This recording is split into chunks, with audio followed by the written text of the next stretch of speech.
Hello, hello, hello. Yo, You hear me? yeah, what up? We lost BadEmpanada. I think he's cowering away in fear. He's backing out. Can you hear me?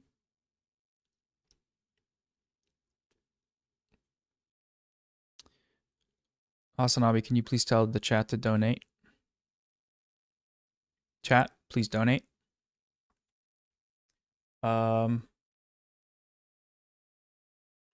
Do I add you to the call? Can you hear me? Yes, can you hear me? I can't hear you. I don't know why. Streams 12 Hold hours a on. day. Let's see. Wait, hold on. I'll create a group DM. Son. Okay. And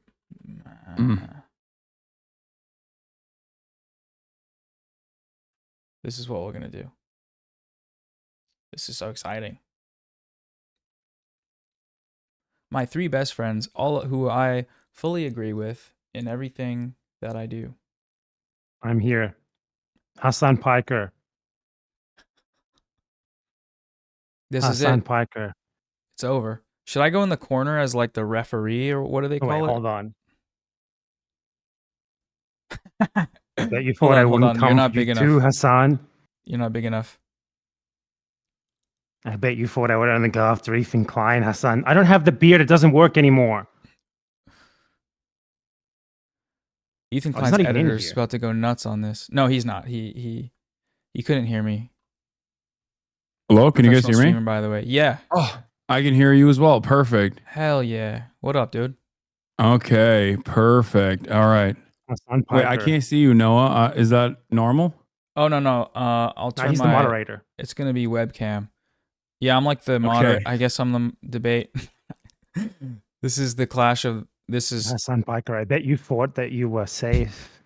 Ethan called you Dude. out for being scared of me. You know, Ethan Dude, was very adamant. Why don't you debate BadEmpanada? I can't believe I'm in the presence of such a monstrous tanky who wants the America empire to end. This They're gonna violent ask you this one at tanky, TSA. They're gonna ask you about this one at TSA. this dangerous man. I just came in here to talk to you about the dangers of platforming people with BadEmpanada's opinions. I think in order to balance it out, you need to have just straight Hitlerian Israel defenders on. I think that's true liberalism. That would be progress, I think. like one on each I side of guarantee me. you. Yeah, Devil. I'm and here. devil Well, and I'm angel. here as a defender of the Democratic Party, specifically We know. Bernie SS Sanders. Yeah, exactly. And I'm here to defend the Democratic Party's position because I think that they're working tirelessly around the clock for a ceasefire, and I think people like BadEmpanada don't understand or appreciate that Kamala Harris would have been different in the way she dealt with Israel. Yeah, she would have invaded. A coalition of the willing would have been put together, and she would have invaded Tel Aviv by now. That's what I think. I mean, You concur? yeah, that's BadEmpanada? precisely what I think you believe. So next time you meet Bernie Sanders, are you gonna yell at him? No, I'm not going to yell at him because I'm not a freak, and I'm not going to yell at. So I'm not going to here. If you want to have an honest conversation, or a serious conversation, I had an entry point into that conversation with Bernie and AOC as well, but unfortunately they were literally late to their rally to begin with, so we didn't get to talk thoroughly about it. And I don't even know if they'll give me another interview at this point because I have been very critical of their position on Israel, and I've been talking to other people in their other people like Faz and numerous others behind the scenes to try to get them to engage in direct action. Aside from the rallies that they're organizing, because I thought that it would be beneficial both politically and also beneficial for bringing about humanity to the politics that they represent. But it would be politically beneficial for them to organize a protest or a rally or do something around the unjustifiable detention of Mahmoud Khalil. And that was actually in that 9-minute conversation that we had. That was my entry point into it. Like I was going to talk to him about this on First Amendment grounds and basically get a better assessment, better understanding of what his position is, and to maybe even talk to him further about like why he calls it, why he consistently brings about the issue of Israel, but like only focuses on Benjamin Netanyahu, or why he doesn't call it a genocide. Because these are, I think, valid questions to ask someone like Bernie Sanders, especially because my expectation of someone like Bernie Sanders is that he's supposed to be infinitely more knowledgeable on the situation than like the average Democratic Party politician is supposed to be, given his long history of being an out and about socialist, and even sometimes like offering critical support to, with some notable exceptions like Yugoslavia, offering critical support to even revolutionary socialists or even like anti-imperialist militancy throughout his career. I wanna like, my expectation from him is someone who has been definitely more, dare I say, radical, even though that doesn't really mean anything in American politics. My expectation from him at this point would be to be leading the charge of stopping all aid to Israel and issuing boycotts and divestments and threatening sanctions upon Israel. But he's nowhere near there, and I think that's very disappointing as someone who was a big fan of Bernie Sanders, despite my differences in opinion with Bernie Sanders. Well, I think, as you said very well once, that Zionists should not even be allowed to be the local dog catcher. And Bernie Sanders well eclipses the point of being a Zionist by any reasonable standard, even your standard, I'm sure. AOC, I'm not exactly sure. She seems to be a lot better than him, but Yeah, I agree. they are absolutely grooming her to be something that she probably didn't want to be initially, and it's working. So that's kind of sad. Sanders in like 2016, he did seem to be something that was genuinely inconvenient for the party, but they have well and truly tamed him at this point. And I think it's been that way for a while. I think even in 2020, it was already kind of like that, even though, he did still run for the nomination. He fell into line very quickly afterwards. Yeah, I don't think he's, I think you're mistaking a lot of like Bernie's like genuine convictions and how wrong he is with him being a machine politician. Like I mean, he can be wrong and still help the machine in the end. yeah, no, Like, I mean, be he did. apart from He it. absolutely did. But I also think that Bernie Sanders is just he has this like old labor Zionist framework, I think, that is just utterly ridiculous, and that is something that he hasn't been able to shake away. But given what he has done in terms of offering support, in terms of being unafraid to endorse certain viewpoints, both on the activist front, but also on his also in terms of the people that he endorses, it almost feels like there's a sense of shame coming from him with regards to that contradiction that he recognizes to a certain degree. Maybe it's a little too parasocial, but I mean, I guess we are making analysis about politicians, so I guess that's not all that parasocial. But like, he's the type of person who has these opinions, but also won't get in the way of more radical perspectives. Like, he's not. I don't think he uses any amount of time, in the finite amount of time that he has in mainstream political discourse.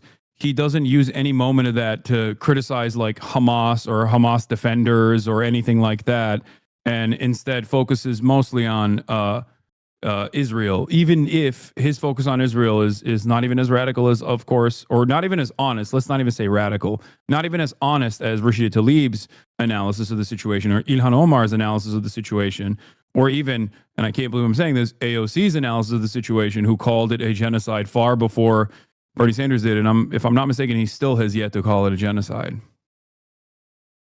Yeah, he hasn't. But I mean, I think you're very, very generous to him. I think people are very generous to American politicians who specifically get into like a position of power, as Sanders has.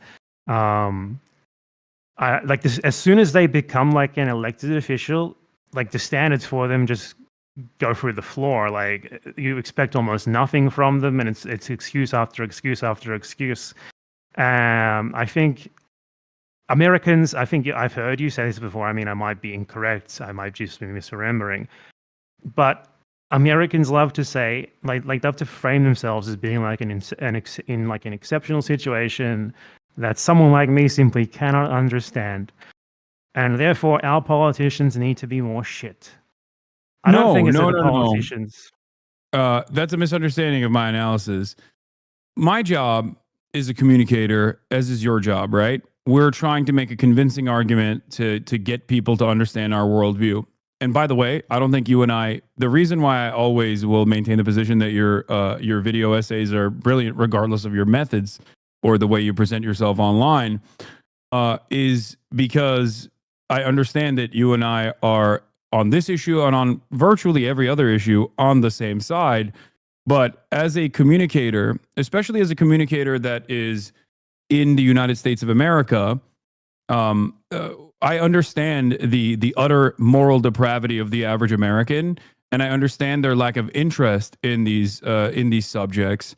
So, in order to make a more convincing argument, I always try to message to the room that I'm speaking to, if that makes sense.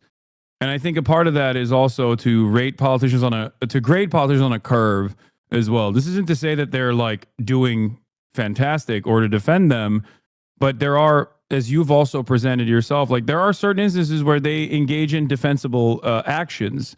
Like the nuance that exists between AOC and Bernie Sanders is one that you recognize as well.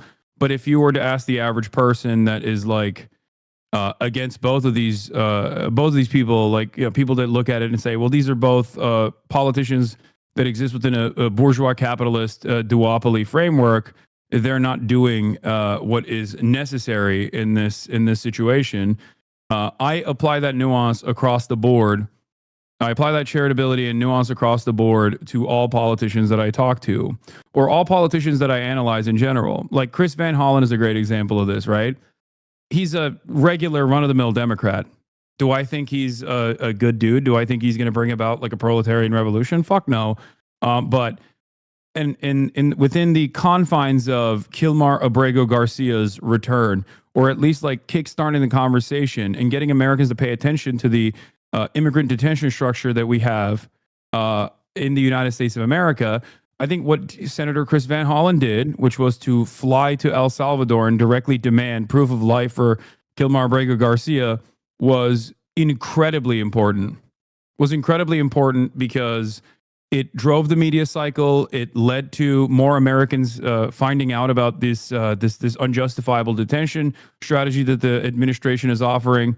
So I guess basically what I'm saying is I understand the moral depravity of the average American and adjust my commentary appropriately to that, just like I understand the lack of interest from the average American politician in addressing any of those issues, and I grade them on a curve.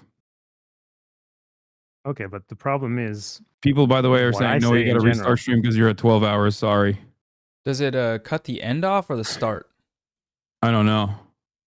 Because if it cuts the start off, which I'm pretty sure it does, this is fine. Restarting the stream will fuck it up a little bit. Maybe not. I don't know. Everyone is just saying restart. But you're the streamer. I've never streamed on YouTube, so I don't know. I don't know how it works on YouTube. Fixing the audio at the start. Streams 12 hours. Yeah, I've been streaming for like 24 even. But yeah, you do this 12 hours a day. What the fuck, man? I do it on Twitch. So Twitch now doesn't it looked have like that. he wanted to die within like a quarter of a Hassan Piker stream length. To be fair, that was yesterday. I ate hot chips. But you got just so white. I mean, I am too, but someone said it cuts the end off. Chips. It cuts the end. Okay, then I'm gonna restart. Well, I don't know. Give me 1 minute. Ending stream. Oops.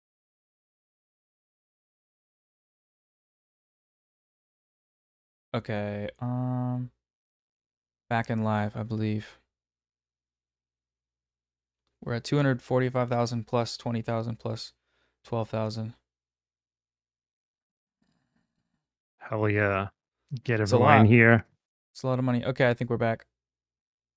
Hello, people. Yeah, you're live again. We just all agreed to support each other and agree with everything that each of us say always, and we're best friends and we're moving in together and we're roommates. Yeah. So I'm going to the Argentina. Argentinian prison that you guys are streaming out of. Jail. You should just leave the US, by the way. I don't know why you don't just do that. I mean, I'm sure you have like 100 friends who you all love there, but you should just leave the US. It makes everything way easier. You can't get sued No. by Ethan Klein, for example. Go to Israel. No, well, I was just talking about this earlier because there was like a prominent liberal academics who study fascism are leaving the United States, and here's why. There was like a New York Times article on it, but it's like I'm stubborn. I'm a very stubborn person, and I feel like I'd rather stick it out and see where it goes rather than to leave the United States of America. I used to think that the US actually was probably the best place to be because it's one of the few countries where you basically can't get arrested purely for speech unless you're like threatening someone. But now, no, obviously not. Yeah, no. Now it's resembling more and more Israel every day. It's wonderful. My favorite country, the most moral nation, Am Israel High. Yeah, so I hear you're a liberal Zionist, Hasan, and I hear I'm a liberal Zionist. pedophile. But So going how do I back to get both of you going in back to what trouble? we were talking about. Going back to what we were go talking back, about. go back, because go back. the point I was You trying said to a make is whole that, thing. I like, never got the chance to respond. yeah, exactly. what it Like was at with this Chris point. Van Hollen, do you understand my perspective or like the framework that I operate off of? Like You're where I saying that make, one individual thing that he did was a good thing, basically. yeah. I don't shy away from politicians unless they're like insane. You know what I mean? Unless it's like Marjorie Taylor Greene, I guess, and I'm gonna look like a fucking clown ass. I don't shy away from giving credit to politicians and offering positive reinforcement to politicians when I feel like they're doing something that I think is appropriate, like moving the needle in the direction, because it's the same framework that I operate with within the Democratic Party, where like these are the available platforms of influence, and I will always go there because as long as our interests align, I have no issue going to those platforms, because at the end of the day, they are giving more legitimacy to myself than vice versa, in my opinion. I mean, giving you legitimacy, like what's the point of that, really? What is the point of them giving you legitimacy if in the end you do kind of demonstrate support for them in many cases? That's the thing. I think people see you very much as a Bernie Sanders guy, even though that is sort of contradicted by what you said earlier. Maybe it's erroneous, but people very much see you as like a big Bernie Sanders supporter. I wouldn't say I see you as like a big Bernie Sanders supporter. I think I see you more as someone who maybe doesn't like what he says, but is a little iffy on making that clearer, which I think you sort of did just a second ago. I think you preempted everything I've said about you and you were ready with that. It's cheating in a debate, by the way. No, I actually have talked about this quite a bit, even before and after your statements, as a matter of fact. But you know how it is with clips. You probably don't get that from... I mean, I do watch what you say sometimes. Yeah. Like I don't click, like, I don't go to any place that posts like a clip saying, I don't think that some such place would even exist. Like Hasan Piker says positive thing about Bernie Sanders. Here's a 20-second clip of it. I don't know. What place would that be? But I talk for 8 hours a day. It's very hard for you to in any, like, unless you're watching 8 hours a day, you're probably not going to see the exact same thing that I told you just now. I've spoken about probably 25 to 35 times whenever some chatter comes in and annoys me, and then I go on a fucking long and convoluted rant about you should stop reading your chat, by the way. Yeah, that's part of the puzzle. That's part of how I do this this back and forth. But I like it's difficult just right now, real quick. What's up? Like BadEmpanada, you made like 1 or 2 or maybe 3 videos talking about the AOC Bernie interview, and then I don't know how much you watch of Hasan talking about it, but like just talking to each other now and clearing that up. Do you feel like that clears up anything now that you see that he's kind of... No, not really, because I think a lot of that, like there was the initial reaction of the interview, and there was like responses to people who want Hasan, responses to people like who want Hasan but were defending sort of like the whole idea of like engaging with the mainstream Democratic Party and like sort of trying to pull people to your side from them and stuff like that. And yeah, that was basically the whole thing there. It wasn't so much like I said something, Hasan said something, and I responded to it. It was more like that. What I would say is that Americans are way too optimistic with their former politicians. And if there is something that you should preach, it's that these people are ultimately fucking useless, and you're gonna have to do shit yourself. Yeah, So what does that look like? here's the thing. I Heard of I Mario's understand brother? what? Sorry, go ahead, Hasan. No, I understand that like the modern Democratic Party is entirely useless. The Democratic Party is well, it's not entirely useless. They can be put to good use on select issues or across the board. Maybe one day it could, in a totally idealistic world, they could be a functional working labor party. Obviously, we're not there, and we might never get there. And I don't disagree with that, but this is I just wanted to offer clarity on the framework that I operate off of, because I think that you and I both will recognize that Americans don't have a semblance of class consciousness. And I feel like at this stage, the most important thing you can do is to pull people back from reactionary discourse, pull people back from reactionary ideals.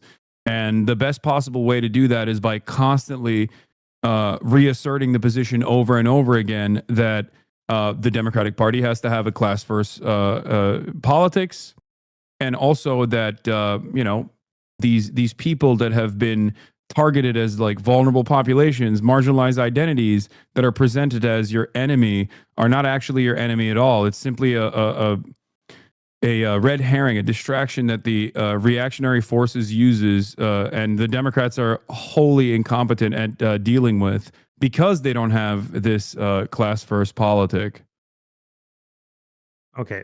First thing here is that the whole reason why you have this idea that you have to you're sort of stuck into working with the Democratic Party. It's not your fault, obviously, because you aren't every single person in the fucking United States of America. But this is sort of like a self-perpetuating circular logic. And I mean, I'm not blaming you for having, every American has it. It's like, we have to work within the Democratic Party because it's the only thing that's there. And then you do not do anything, or you don't build an alternative to that. And you just keep reinforcing the initial premise over and over again. So Americans are stuck in this sort of rut where it seems like it's completely unrealistic to ever challenge the two-party system, so they don't try. And this is just sort of a self-perpetuating cycle. Because doing something like that takes a long time, takes a lot of effort, takes a lot of people. But this whole Democratic Party upright, people like Bernie Sanders as well, very much reinforce this, even if perhaps at some point he didn't mean to. Perhaps at some point he was really genuinely trying to challenge the status quo, and he only joined the Democratic Party because he thought he had to win the primaries. It's the only possible way. As an independent, he had no chance. He probably didn't in that moment. But then there's also the fact that logic gets you into this rut where you never ever try to do anything else. And there are many other countries where that had very strong two-party systems that in some cases lasted for like hundreds of years. The two-party system in the USA is younger than in some of those countries that broke it. And they very slowly worked from the ground up, like starting with local politics, building up to like the state level, building up to like the national level, building alternative structures, using the political capital they got from that, not like immediately running for president, nothing else like the fucking Green Party or something. What a fucking joke that is. Like they do nothing but run for the main office. But what I mean is like, you have to start small, you have to build up from that until you can eventually challenge on the main stage. Now, the issue of this logic from me now is that it's too late. Honestly, I'm not sure that we have time for this sort of thing before the consequences of climate change basically take over the agenda entirely, and whatever political system we're trying to get into in this way just totally breaks down. So, I mean, I guess people should still do it, but what I'm trying to say is Americans have like this circular logic that very much serves the Democratic Party as well. It is so good for them. And I think that by sort of working with people like Bernie Sanders, like Alexandria Ocasio-Cortez, irrespective of who they are, as individuals, of whether they are genuine or not genuine, and whether they are great people or not, whether they truly believe in some of the shit stuff that they perhaps forced into advocating for just to stay in line with the Democratic Party, all of that doesn't really matter, because ultimately what they do is they serve this purpose where they give people this idea that you have your voice in the party. You have your voice here in the party already. AOC is there for you. Bernie is there for you. They're already fighting for you. You don't have to do that much yourself. You know, maybe you can go to the protest yourself. Maybe you can do something like that. But by golly, you do not try to make your own party. You don't try to do something independently. You don't try to like build an apparatus entirely independent of the party, not like the DSA, but entirely independent of it, where you actually build it into something that can meaningfully threaten them and the two-party system, and thus meaningfully start putting pressure on your government to actually really do something internationally as well. And Americans have really failed at that more so than any people in the world, which is, I think, like people say like the US is the belly of the beast. It's hard to do this. I don't think that's true at all. For one, until Trump, the US had the best free speech laws in the entire world, pretty much. You can say basically anything, that you could support Hamas. It doesn't matter. Like, that's a great environment for that sort of thing. It's a really good environment for that sort of thing, if anything. Obviously, the electoral college is fucked. That makes it a lot Everybody harder. liked the stream. But like I the mean, stream and donate. Americans never even really tried to get to the steps before that, which is like the Senate and Congress, where those things are less bad. So I feel like there is absolutely a failure in the US for whatever reason. You know, obviously, people like, and fucking Twitter Marxists would tell you that's just the way it is. You know, it's a bourgeois-controlled political system, whatever. But whatever the reason is, the US is the country, and the people of the US have the most power politically as a bloc of anyone in the world to get shit done for people in other countries. But paradoxically, they do nothing. And I by the way, I agree with everything that you said, and it is also a part of my vision. That's why I talked about class consciousness and instilling class consciousness, and also working on building movements outside of the party, and not like community organizing, even though that can be valuable as well, but specifically labor unions and building a network of pressure that could actually that actually creates maybe even down the line a third party. I'm not against this at all. And this is not something that I don't stand think in you opposition are. to, with the exception of what you just mentioned, the Green Party, obviously, because I think the Green Party they're jokesters who only come around every 4 years. I mean, I think this is yet another point of, it's just another point of like not knowing the full scope of my perspective on no, this. like I'm not here to argue with you. I'm not here to argue with a clip of you or something. I'm talking to Yeah, you. no, exactly, about and I'm telling you, these like, things, I and agree with you completely, and that's a part of because my we're framework. in what I was responding to there was what you said about making the Democratic Party more class conscious specifically. I think Yeah, I just think throw that that out that's the window. Forget about it. impossible. It's virtually impossible. That's why I said it would happen only in an idealistic society. But my goal is to use the platform that I have and expand on it so that I can once again move people away from reactionary politics and help them focus on a class first politics. And wherever that goes, if there is a mechanism that can push the Democratic Party into actual submission to class first politics, then that's great. If that doesn't work and there's an alternative, if there's an alternative third party out there, the only way that they will reach viability if it's backed by a strong labor movement that actually engages in labor militancy. And even then, I'm not entirely confident that like this can happen in the United States of America. But the reason why I speak on my perspective in the way that I do is because I'm speaking to Americans. And unfortunately, you got to make a lot of burger analogies if you want to get Americans on board. You have to give them hamburgers. Americans are either repulsed by what they perceive to be left politics. I'm not even talking about like revolutionary socialism. I'm talking straight up like basic bare minimum social democratic functions that are afforded by every other comparable OECD state. is seen as like radical in this country, socialism in and of itself is seen as a pejorative in this country. That's why people say like Nancy Pelosi's the worst thing imaginable. She's a socialist. Like, obviously that kind of stuff is really stupid, but I think it's indicative of the average American's perspective on this stuff, considering that, you know, America won the Cold War and this is the imperial core.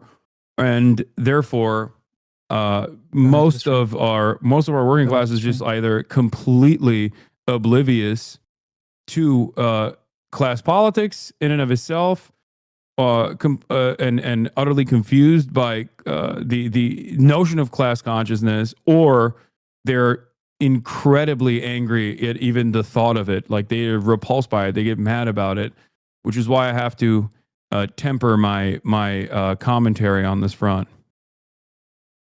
Well, I think you got to be careful with this notion of class politics in the US, and for a completely different reason to what you said as well, because there is an element to the present system where Americans benefit greatly from doing things to other countries, or they could at least. You know, they in many ways they don't, because Americans are too dumb to even advocate for getting their own fair share from imperialism. But I talk about that all the time too. Yeah. There's two options here, which is like you can appeal to Americans as in like, I'm gonna get you a bigger share. That's Bernie Sanders. I'm gonna get you a bigger share of the spoils. Yeah. Or you could appeal to Americans in a way where like they perhaps see beyond national lines and understand themselves as part of a broader whole of the world. And I think if you like what you were talking about with unions, for example, the average American labor union is like it's basically like I wouldn't even call it a union, like in terms of like Race calls sort of them, things Race that you could calls them imagine. pig unions, which is not like cop unions, but like corporate unions, or unions that are completely servile to the interests of the Democratic Party under the AFL-CIO. Not even just that. Like unions are themselves, in general, obviously narrowly focus on the interests of their members. So that's why you get things like the American Big Tent labor unions being like, oh, like let's get the Lockheed Martin float at a parade or whatever. A huge victory for the Lockheed Martin employees. 10% raise. You're mixing and matching a couple different things, but yes, I know what you mean. Of course. Yeah. Well, what I'm saying here is that what you were going on about there was about class politics in the USA. I need to get people on board with this idea that socialism isn't bad. I think you're looking far too much into the future with that rhetoric, because I'm not even thinking about fucking socialism right now, and people think I'm like a radical communist terrorist. Like, I'm not thinking about any of that shit right now. There's so many more immediate concerns that we have to work with, the systems that we have now. Ultimately, I have no faith in Americans of ever doing anything, unfortunately. Like, if you ask me, what are your solutions? I don't have solutions for you, buddy. We have a limited amount of time before she hits the fan. I would have thought previously that something like what is happening in Gaza would cause like a Vietnam level, like cultural like schism in the US. It hasn't actually caused it anywhere, not even in Europe, where places, it took 20 years. And also there was direct involvement with Americans actually going there to fight, which I think is the reason why there was a lot more resistance. Americans are inherently very selfish people. And until they're drawn into the fight themselves in a way that is more meaningful with a draft, not just like the poverty draft, or not just necessarily like a bunch of people that want to get a communications degree for free going out there and getting their dicks blown off while defending some fucking poppy field in the Karengal Valley, but like literally a draft. Only then will selfish Americans actually get up to aggressively protest in a militant fashion, in a way that would truly harm the overall interests of the American State Department. Yeah, I mean, that's true. It's the whole thing. It's the whole reason why we're in the place where we're in. The US does not have a rival anymore who it needs to compete with that much in terms of geopolitics. China, I mean, I don't know what your stance is on China, but China doesn't do shit. China doesn't want to do shit. China just wants to mind its own business, and that is a huge problem, really. You know, if China tried to do something meaningful regarding what's happening in Gaza, it would probably happen. They would be able to do something about it very easily. I talked about this just yesterday. I 100% agree. There was like a fake TikTok of like Americans dropping in aid that actually killed Palestinians, ironically enough. But they were literally recycling the American aid being dropped into Gaza, but this time like saying China was doing it. And they were like, oh my God, how wonderful that China is dropping aid into Gaza. And one, that was fake. China didn't do that. But two, if China wanted to, it's Israel's second largest trading partner. They could literally fucking say, hey, we are going to bring in our military and our NGOs to distribute aid on the Gaza Strip. What is Israel going to do? Say no to that? They can't fucking do that. I mean, China could do way really, fucking more than that. Like we saw with the tariff shit, how quickly Trump folded in the face of actual economic consequences from China. They could do something like that to the US if they wanted to. They could do it to Israel. Obviously, it would come at some sort of cost to themselves, but Trump would fold in 2 fucking seconds if China was like, hey, we're going to sanction Israel, or we're going to put tariffs on American goods or something like that. We're going to make your shit cost more. But China does not do that. Yeah. And the USSR was in a position, it wasn't in an economic position, but it was in like a military position and a geopolitical position where it could put a ton of pressure on. So now we have a situation in the world today where the US it's not totally uncontested, but it is way, way more uncontested than it ever has been before. And we're looking at that in Gaza right now, and I can't tell you what to do about it at all. I can tell you what individuals could do. It would get me banned, so I'm not going to. Yeah. But still, even if we all did that, I don't think it would change that much in the grand scheme of things. I don't disagree with you on anything. And also, like I said, this is the exact same shit that I say on my stream for the most part. I'll take it one step further as far as like China's lack of interest in undermining American footholds in its own backyard in the Philippines. I feel like if China operated in the same way as like America did, or even the fucking USSR did for that matter, they could just like arm the Philippine Maoists instead of working with the Duterte government as they did to disarm them and to actively work against them. That's a real destabilizing force in the country. And China doesn't even use it. Instead, they're just doing water spraying operations with their Coast Guard while simultaneously trying to set up an ASEAN security partnership where the Philippines are the only fucking party that refuses to sign on. Why do they refuse to sign on? Because they're comfortable being a unsinkable aircraft carrier for the United States of America. So they like, I'm not, I live in America. You live in Argentina, as far as I know. So obviously, I'm not going to sit here and be like, Xi Jinping should do this, but that is my assessment. But clearly, whatever they're doing has worked so far, at least in terms of like positioning China as a global hegemonic power. But yes, I do recognize that they're being self-interested to a degree where no one seems to care about doing anything to stop the Nazi Israel government from conducting its live streamed child Holocaust. Yeah, I mean, ultimately, it's just materialism in the end. China is extremely good at using the global system that the US set up, so why would they want to challenge it? That's how it is with everything.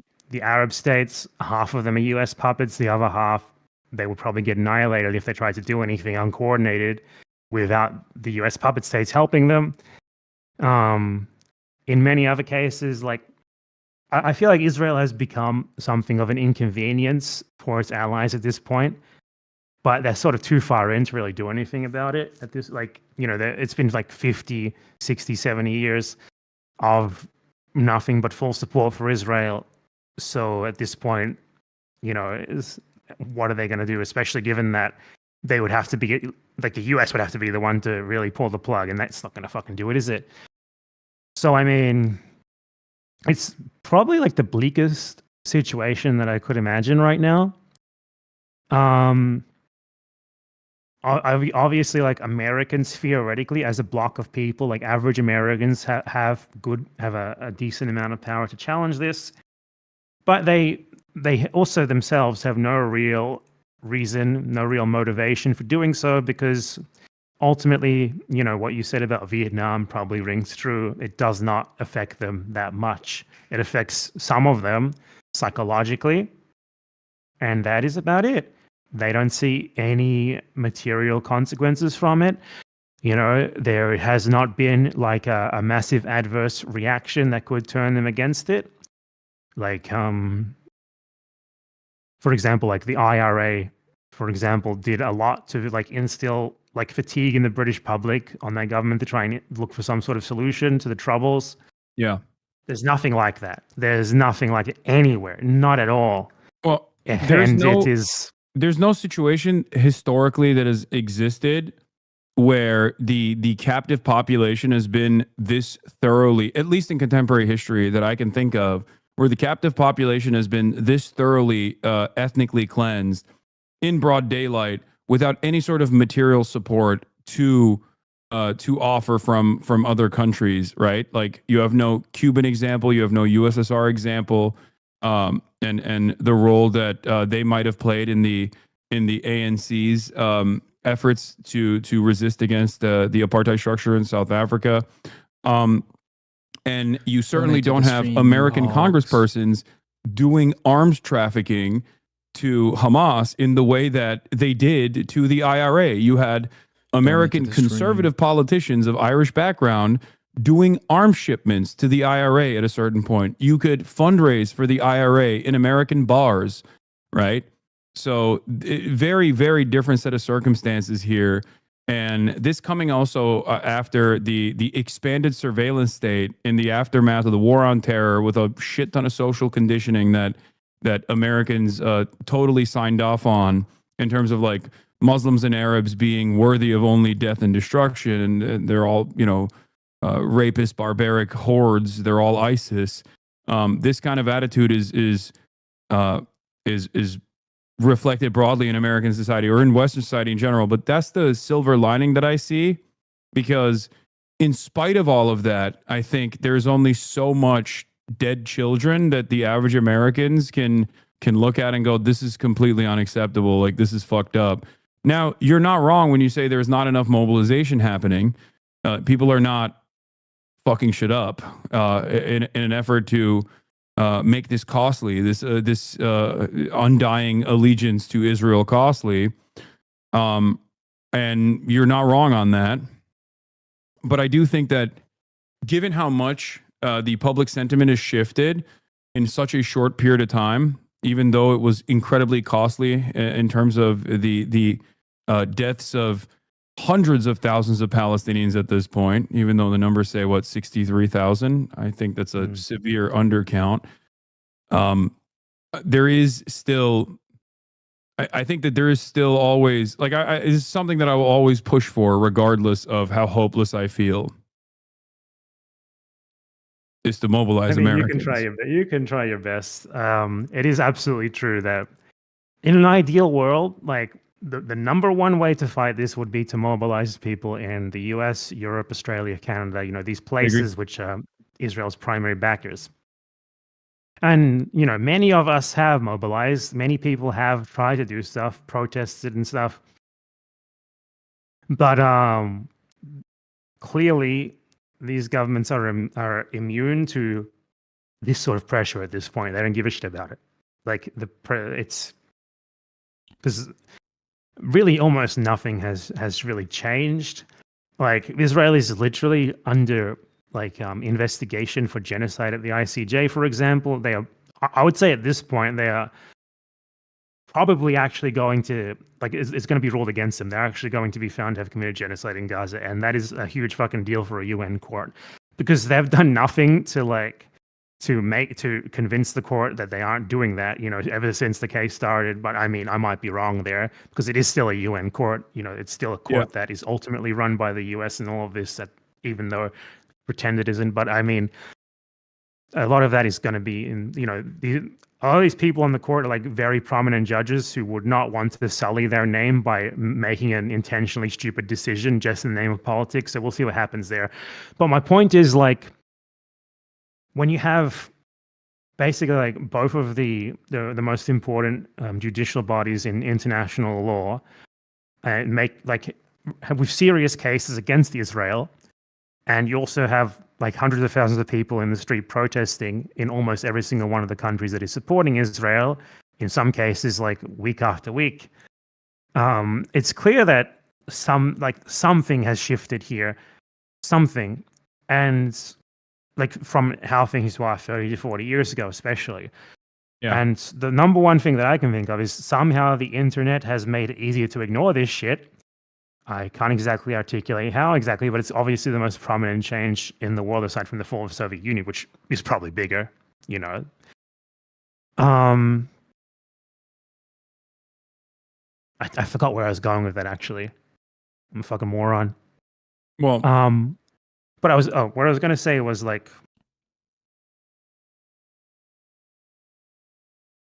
no, I don't know what I was gonna say. okay. Ah, fuck. Well, Long-term what I was going to changing say public is, perception. I recognize all of that, and part of why I try to communicate these issues in the way that I do, even though I say almost the exact same things that you have said so far in this conversation, not signing off on everything that you say off stream or on What have I social said that you media. disagree with? Ooh, yeah, that's a good one.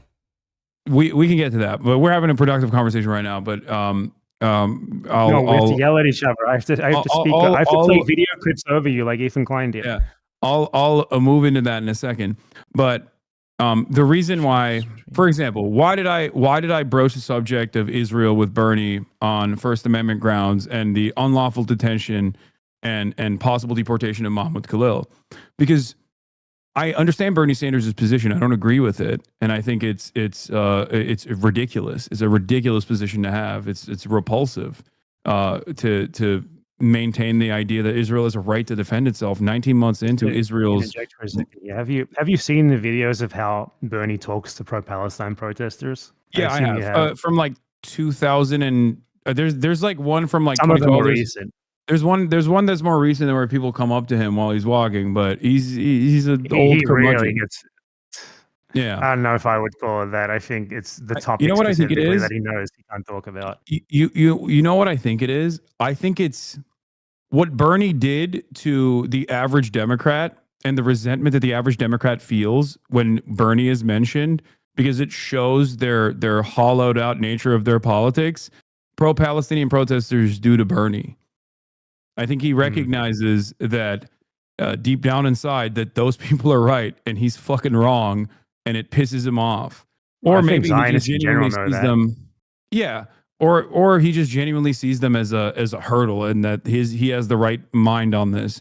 But what I will say is this: when you go to those rallies where he has 32,000 people showing up, right, in red states, blue states, all around the country, the people at those rallies are far closer to the truth on the issue of Israel and Palestine than Bernie Sanders himself is, which is why I see that as an opportunity to talk to those people there. I see that as I see Bernie Sanders as simply a person that is capable of bringing all of these people together.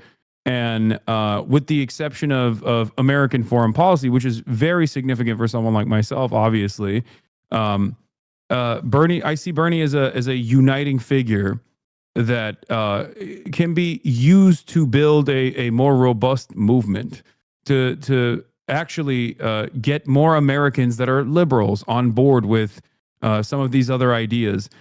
And I think imperialism plays a formative role in that politics, in the politics of the socialist left, of course, because I mean, the argument, the alternative argument to the labor aristocracy, like Americans recognizing their class position, but then also recognizing their class position on an international scale and how much they benefit from the unequal exchange globally. The alternative to that also is that every dollar spent on global war and the extraction of natural resources and all of that endless bounty that doesn't even translate to America's material conditions improving could be a dollar spent directly on fixing the roads, fixing the potholes. A dollar spent on a bomb could be spent on educational material for children, better schools, a better ISP system, more robust welfare states. So this is like it's such an easy flip once you get Americans to that point, I think.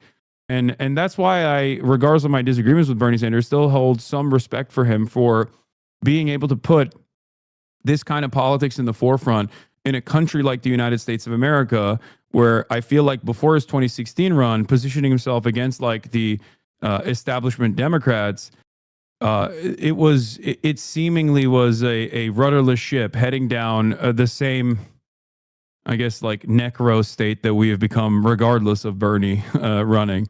But at least now there is like more leftist organizing in the country, whether it be a more robust PSL movement, DSA, and even more unionization, even though our labor union participation rate is pretty fucking low. Okay, let me grant. Let's just. I don't care to argue like a lot of the stuff that you said because honestly, I don't think it really matters. But 1 point to okay, Hasan. the left movement in the U.S. is bigger now. Let's say that's the case. You have the PSL and all these other things. It looks really positive, bright for the future. Does it though? Has this changed anything? Has anything meaningfully happened as a result of this? If anything, things have probably gotten worse, I would say. So, maybe me and your idea that the US is the place where something meaningful could happen is completely, utterly, and just totally wrong in reality. I mean, yeah, that's definitely a more pessimistic attitude, and there are definitely days where I feel that way, but I try not to succumb to that feeling and still push on, knowing full well that, like, look, this movement is still marginal, is still tiny, but it grows every single day, and that's ultimately a good thing, because who knows where we might be at. And at the end of the day, the least that the American left could do is like try to get concessions and to try to get America to step away to the best of our ability from the global stage when the decline of empire is setting in. If you want to get concessions, the best thing to do is to immediately, each and every one of you, break with the Democratic Party already now and get to work. You've had decades to do it. It's probably too late, but why not try? Because what you're doing right now isn't doing anything anyway. So what's the difference? You want a great example? I'm not of against that. Precisely. I'm not saying you're not. I'm not arguing with you. I'm just saying it doesn't have to be an argument. Everything doesn't have to be a yelling match. Yeah, I think Bernie probably is the best possible option we had to do that too. I mean, there was in 2016. I even thought, like, he might be something special. He might have been, if he had been elected, he might have been different. He had the balls back then to call out obvious shit, like, there was a coup in Bolivia, basic shit like that literally no one else in the US was saying. Yeah, stuff like that. And since then, he's just sort of become a shadow of himself. I mean, he's old as well. Or even running as a major party candidate, running to like the Democrats chose to lose rather than let him win. It's just a shame that after that, he didn't really do anything. Like, if anything, that experience turned him into more of an establishment guy than he was before. And that's just sad. But I mean, what I was going to say is that look at the Luigi Mangione thing recently. That is an issue that very directly affects many Americans. Many. That guy, I haven't seen polls on him, but I would assume that a majority of people who know who he is and what he did probably have a favorable opinion of him. But it still hasn't resulted in anything. Like, nothing has come of it at all. There was like a week period where like conservatives and liberals met together in parks and talked about how cool Luigi was and like how the healthcare system is really fucked up. And then everyone just went right back to what they were doing before, and nothing has fundamentally changed. Nothing has really fundamentally been inspired by what was an act that I would have thought would inspire that sort of thing in a country where people, or at least a time, maybe it's not even the US, maybe just the time period that we live in, where people were ripe to actually take risks to try and seek meaningful change. This isn't happening anymore. And it's not just the US where this isn't happening. I mean, I live in Argentina, as you so astutely said. People in Argentina just sort of do the same thing now. They just let shit happen. This is a poor country where people in general have less to lose.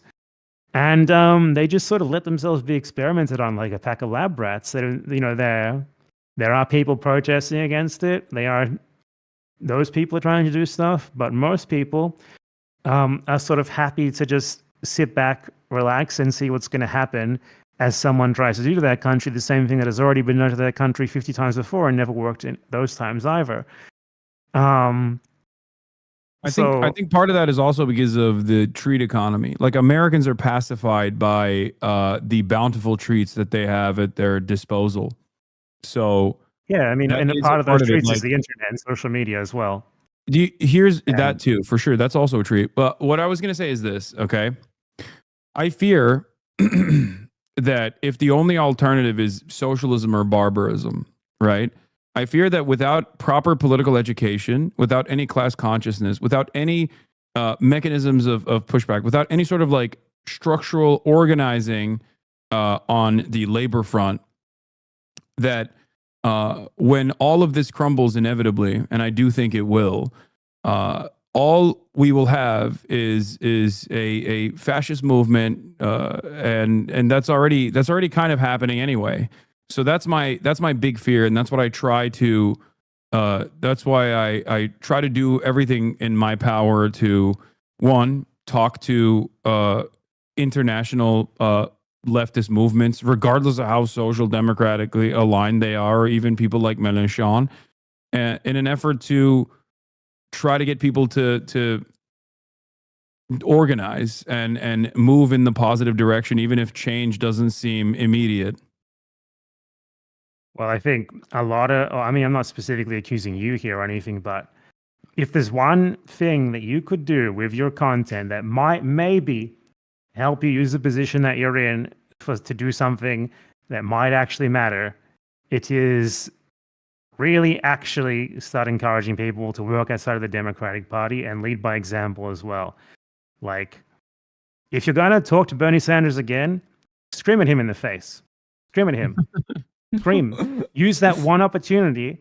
Like, I mean, how many more chances you can have to talk to Bernie Sanders, really, right? He's very old. He is very old. Yeah, I mean, I don't think I'll screaming at him. Okay, I don't mean like literally scream at him, but I mean get combative. Put on a public spectacle of it. I think, well, see, that's what give him a Kanye West. George Bush doesn't care about black people. Why not? I think Ash Sarkar had a really productive conversation with Bernie that people use all the time, where she presented some of these questions because she had a longer, like an opportunity to have a longer conversation with him. If I'm not wouldn't have that with you, you're way bigger than her. Yeah, I think because he's had that conversation once already, he's probably a little bit more worried. Or, I mean, I don't think he would run away from having that conversation with me either. It's just that I guess the planets haven't aligned. But yeah, no, I think that it's important to ask these questions. I don't think it's unproductive. That was never my. I don't think it's that important to talk to him about Israel specifically, because obviously he's steadfast in that. Well, I did bring up I think the most important thing to do would be the third party thing. And no, I did ask him that. Did you? Yeah, that was the other. Just those are my two main questions. Was like, what kind of initiatives does he want to? The three questions I have for Bernie and for AOC in general, but like especially for Bernie, were. Do you think that, you know, we could build a robust third party movement in this country, and like what are the steps to take to do so? And then the other question was obviously going to be about like what are the direct actions that they want to engage with in terms of tackling the issue of like how this administration is using Israel as a way to undermine the First Amendment, because that is precisely what's happening. Like I am trying to frame it I'm trying to frame these questions or try to get people to ask these questions within the framework of American understanding, like recognizing the selfishness of the average American, recognizing American exceptionalism and American individualism. I think that those are areas that bear fruit. That's something that creates a lot of resentment for the average Americans, because like other than that, they're like, okay, Israel's killing a bunch of Muslims over there. Sure, it seems kind of fucked up. But the way to get Americans, the way to engage Americans on this issue, the best possible way to do that is by one, talking about tax dollars being spent there because they're very selfish, and that's something that pisses them off.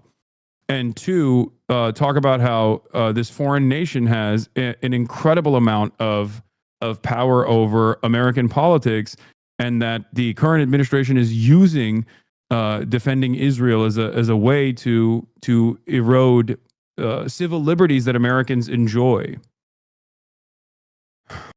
So that's what I'm trying to do. I feel like if you appeal to people on the basis of their selfishness, then you're going to have to keep engaging with them on that basis. And, No, that's just to broach the conversation, to open up the door to. Okay, but you broach the conversation, right? So it's kind of like you're intentionally approaching it from a position that you yourself don't really believe is the right way to do it.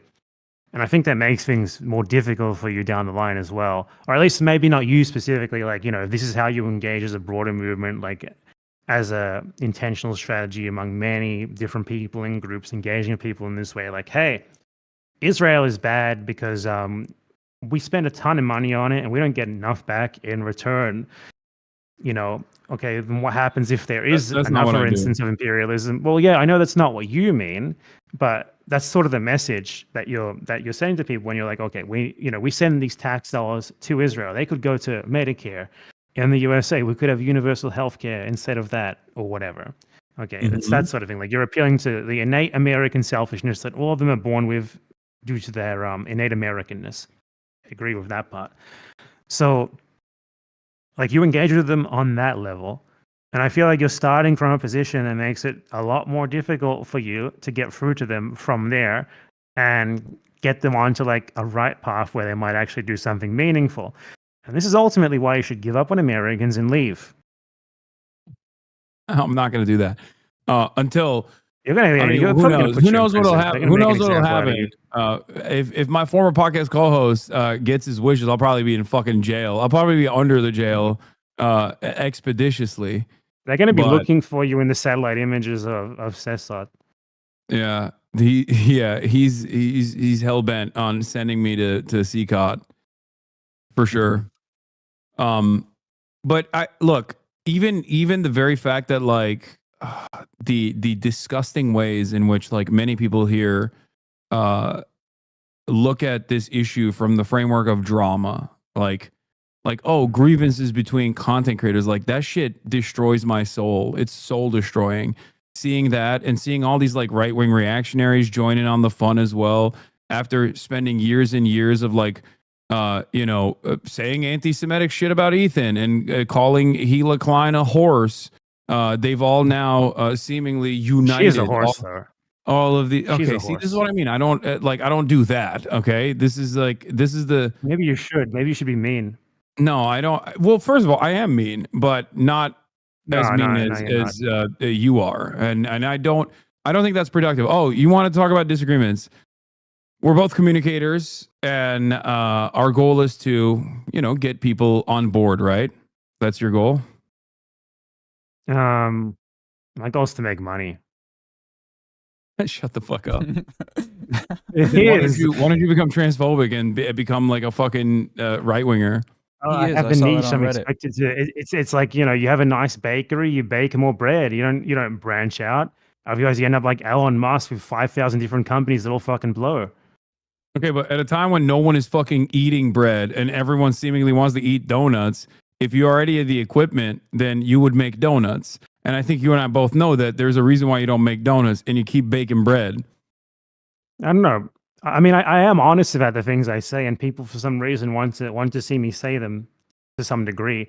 So it's like, okay, I already got it. I don't need to branch out. I don't need to start screeching about it. I think you and I both know where this line of questioning is heading, and that's why you're saying what you're saying. Where is it heading? I think. Look, I wasn't thinking that far ahead.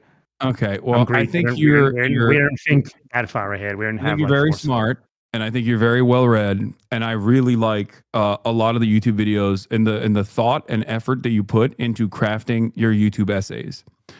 I think they're incredibly well sourced. Say thank you first.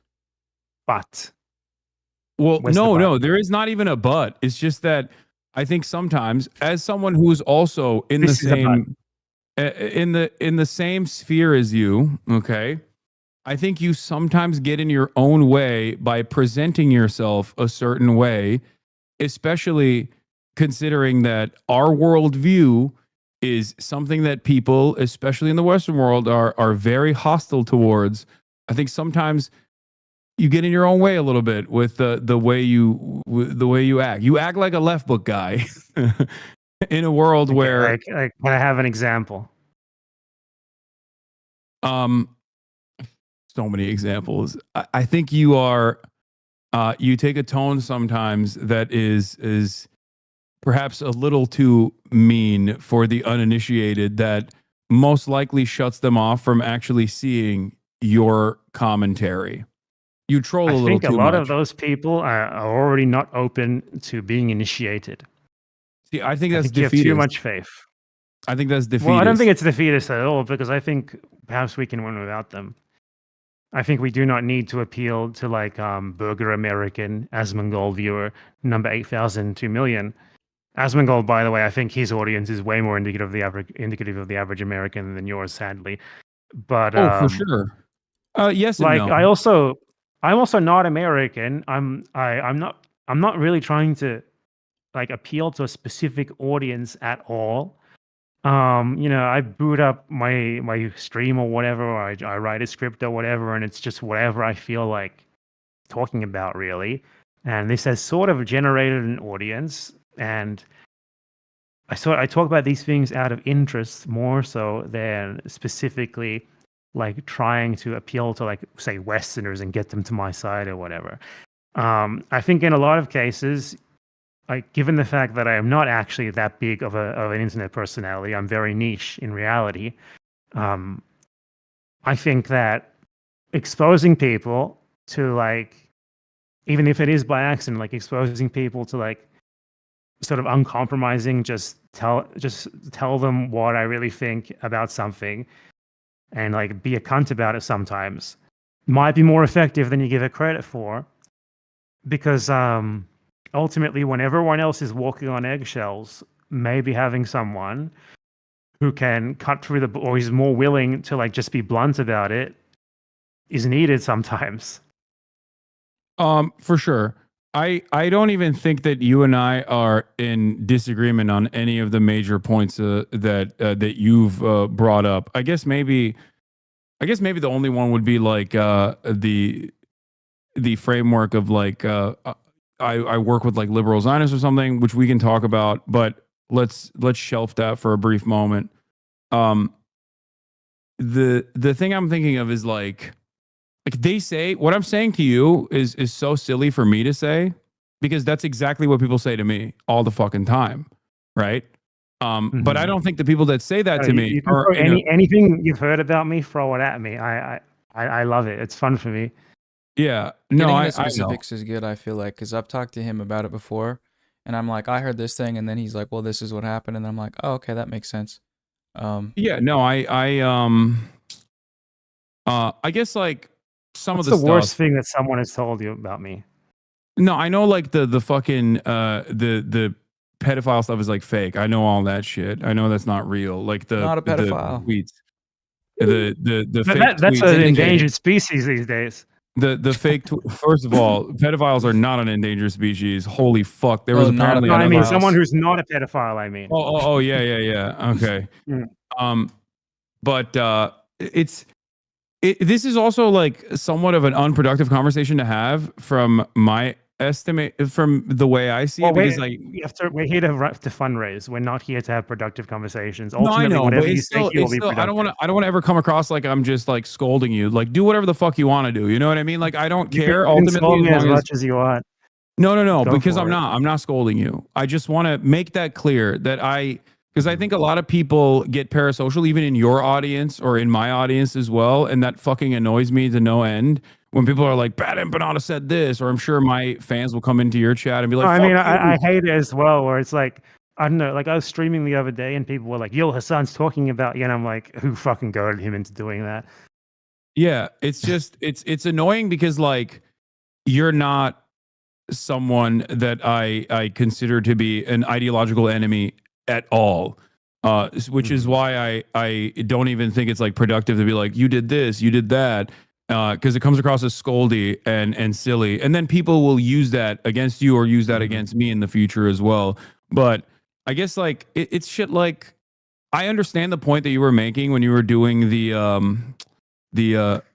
Alexa Flood game on Steam that you were playing. Like I understand the broader point that you're making. This game was something that my chat wanted me to play a long ass time ago, like far before October 7, because I think it was out, or a different version of that game was out in the past, where it's flipping the script on Call of Duty, right? Because like it's totally fine when you play Call of Duty. Nobody even thinks it's political. They think it's apolitical unless there's a woman operator. But when you flip the script and you give the guns in the hands of like Hamas operatives or Palestinian resistance groups, then all of a sudden it's considered to be completely unacceptable and very dangerous. But like doing the doing the Al-Aqsa flood thing while also like looking for Gila Klein by name specifically, you have to understand. No, that didn't happen. That part didn't happen. That I never mentioned her name. Secretary. Okay. Let me explain what was happened there. implied. Okay. So Ethan he misconstrued a clip where I was in that game, and the AI in that game is it's either the AI is very good or it's very bad. And by that I mean I don't know if the designer intended for the opponents to be really stupid or not. So like my first experience in that game is like I walk up to 2 Israeli soldiers right next to them and they don't react. And I said, are these a bunch of Ethan Kleins on an Ozempic binge? Like as in, are these fucking morons? Are they high on like drugs? And Yeah, Ethan Klein took that and he's like, he was saying this is me. He was saying this is me and simulating killing me. That's the sort of thing that he was referring to in that. I think you can understand how that could be misconstrued, considering that the entire thing that you're engaging in is already considered like. I think it was hilarious. You're laughing, don't lie. Well, No, some parts are but then it gets cleared up. I'm just saying that like when you do that, people are going to, so many people that would otherwise like listen to the bountiful information that you are presenting on your normal YouTube essays are going to be like, this is a scary guy, and I don't even know if I can entertain this at all. And I feel like that's like a hypothetical guy, though. Like you saying so many people. I'm like, yeah, maybe some, but like how many? I really? think, look, if someone is put off by me playing a video game where you kill IDF soldiers and they think about like, they see Ethan Klein saying some shit about me, like, oh, he tried to kill me in the video game or whatever, and they just take it at face value and they write me off forever. But that's they just write me off forever because of that. Like, honestly, I don't think I had any chance of reaching those people ever in the first place. That's not true. That sort of person is not going to sit through a BadEmpanada video essay. No, they will see you're one wrong. source You're on the screen 100% and they wrong will about that. immediately tap out. Here we go. You're 100% wrong about that. I think it's just true. Like, there's a lot of people who I think, like the average Asmongold viewer, for example, that's millions of people. That's a way bigger audience than yours, sadly. Why are you flexing, Noah? Jesus. Oh, stretching. I don't have guns to show off like you. It's not fair. No, I don't. No, I've been doing push-ups for my stream, so it's okay. That's impressive. The average Asmongold fan is either a fucking rabid neo-Nazi, as I found out earlier today, or the absolute dumbest person you've ever encountered. That's not who I'm talking about. And I'm not even saying like, oh, engage in like civility politics. I'm just saying that there's, I think, a broader audience that you absolutely could inform and potentially even radicalize if you were to soften your approach a little bit more. That's all I'm saying. But then again, maybe, but that's why I always say like, look, I've also grown a I fucking don't. ton recently, so I'm Well, not and sure. also, I always say, BadEmpanada and I don't disagree on our ultimate goals. We just disagree on methods, and that's it. So I'm just telling you, like, that's I think in maybe not response do to some of that those one things. specific point, I think when you water down your rhetoric in a way where you were kind of talking to people and advocating for things that you might not actually believe in yourself, just as a way of getting their foot in the door, you are sort of bringing people into wrong ideas and the things that you yourself know are wrong as well, in hopes that maybe later on you'll be able to get through to them with something that is right. And maybe that isn't the right way to go about things.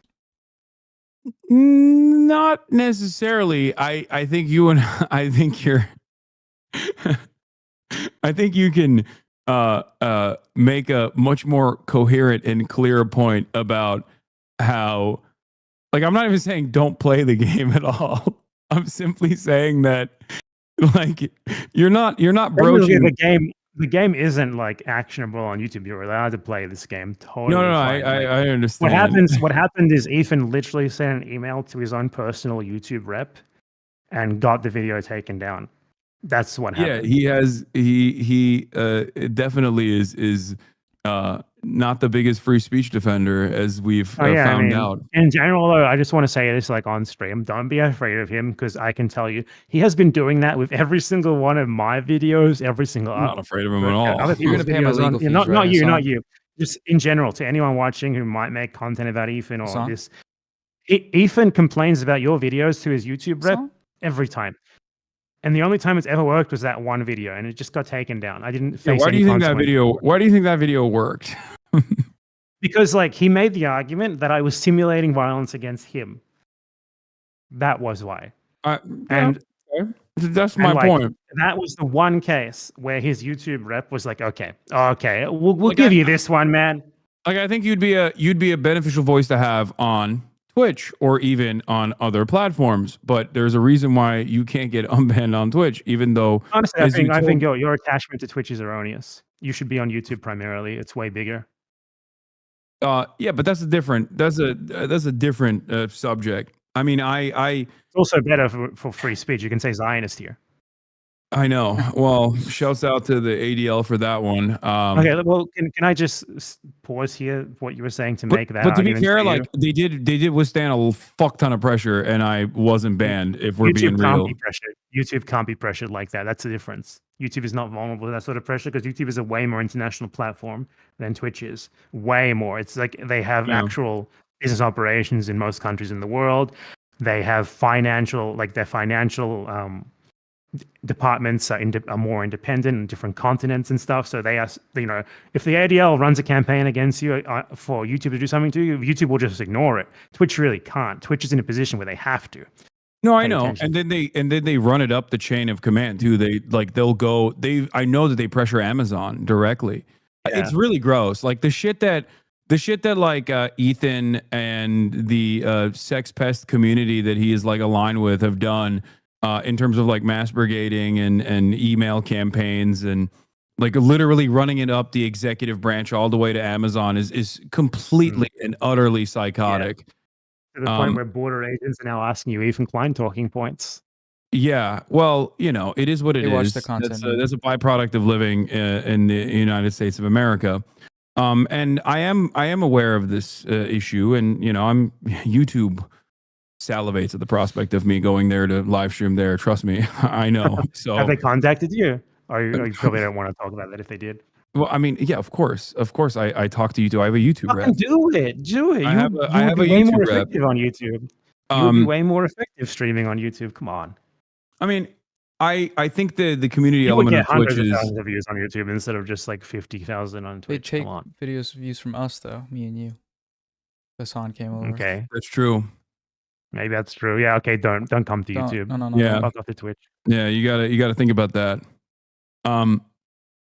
But where were we? What were we talking about? Oh, just like, we have disagreements here and there. I ultimately don't care what you do. I understand it. I have also a lot of people whose commentary I enjoy that say a lot more insane shit than you do, even. That's the thing though. Like I have this image where I'm like wanted international criminal, and to be honest, I find it really funny. So I kind of no, it's because you have a old left book ass attitude. You're like Mr. Troop Exploder. You know what I mean? What is and left like book? Troop Exploder? I've only ever heard that term used by Caleb. Old communists on Facebook and Facebook groups would just like post the type of shit that you post. Well, I mean, do you think that U.S. troops should be a protected class who? Actually an interesting thing about YouTube rules is you're allowed to call for the deaths of soldiers. Yeah, you specifically. can't do that in Twitch either. Twitch, that's part of the reason why I got banned initially with the 9/11 stuff. It wasn't because I said America deserved 9/11. It's because I shit on Dan Crenshaw, who's a veteran and therefore was a member of a protected class. Oh, Isn't that that's so- crazy? A fucking American congressperson who was advocating to, at the time, continue giving weapons to Saudi Arabia, which that's the other side of this conversation that's so funny. Because that was me yelling at Dan Crenshaw because he was telling Joe Rogan, like, we got to keep giving weapons to fucking Saudi Arabia, actually. Because these guys, these terrorists, they hate us because they ain't us. And I was like, bro, these are the guys that did fucking 9/11, and you're advocating to give them weapons that end up in the hands of Al Qaeda in Yemen, fighting against the fucking Ansar Allah, the Houthis. So it was a mind-boggling situation. So was that the America did 9/11 context? Was that the America deserved 9/11 context? Yeah. Yeah, that was the It makes more context. sense now. Like you were saying they caused it because they gave the Saudis the weapons, basically. No, it was just basic blowback. Like that's what I was saying. Not that Americans deserve to die in the fucking Who do you think Twin did Towers. 9/11? What? Who do you think did 9/11? A little bit here, a little bit there. I have a button. I think it's extremely disrespectful to imply that to imply that Al Qaeda and Osama bin Laden didn't do 9/11. I feel like it's taking a lot of credit away from them in their operation. Oh, no, I think that. Well, I think it's a joint partnership. I don't think you get to fucking work inside. I don't think you get to literally be a known CIA operative and also get to learn how to fucking fly a plane and tell your flight instructor you don't need to learn how to fucking land the plane. And then also then end up doing 9/11 without a little bit of government oversight or lack thereof, I guess. Oh, man. Like when you put it that way, the world like from before is totally unthinkable. Like I would like get black bagged if I tried to enter the US. Probably it's probably been like that for like the last 5 years. No, I mean not that I want to. That's the best thing about it is like people make fun of me. You would get. I think you'd get arrested if you tried to enter the US. It's like why would I want to enter the US? Do you guys think you're like a place that every single person wants to go to? Why would I want to go there? So does my family now, so it's a Oh, little bit harder. yeah. I'm talking about me. Yeah. No, I understand. People in the US think that are you everyone. a Cypriot, by the way? Are you asking this because of Drew Pavlou? Are you a Cypriot Australian? As far as I know, no. What is your? I don't know much about my background? Greece family history. What's your ethnic background? Greek something? Why are you asking? What kind of Greek? Greek Italian. Oh, what? No. Which islands? As far as I know, Anatolia and then Athens. Okay. So you're not Cypriot. What are you asking? Like Drew Yeah, Pavlov. your people did to us in Anatolia. What did you do there? Am I unlocking epigenetic memories right now? Yeah, right. I have intergenerational trauma, just like the Israelis. That's why they get to do genocide. So I get to do genocide too. And you're Turkish, so you should be careful. You should come to America. Yeah. I know the reason why I say this is because like you got two sides of the same coin. You got the Drew Pavlov and you got BadEmpanada. Drew Pavlov is hilarious by accident. That's the problem. He thinks he's funny, like not by accident, and I can't let that stand. Yeah, no, he's repulsive. He's disgusting. I don't know. You've been over his story on your stream, haven't you? Is it worth going over it again? What, his dad yelling at him? Like the Drew Pavlov origin story? No, not that. The Drew Pavlov origin story. Like he was like a pathetic. Like he actually contacted me 4 or 5 years ago. Like, hey man, I really like your videos. Blah blah blah.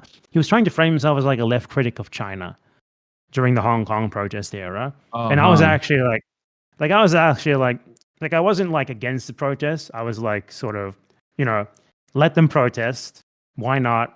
There's no need to do this. The Chinese system is strong enough to withstand protests. You shouldn't react in this way. Was my sort of criticism of it. And Drew Pavlov saw me as like an ally because of that, which disgusts me. And he started DMing me.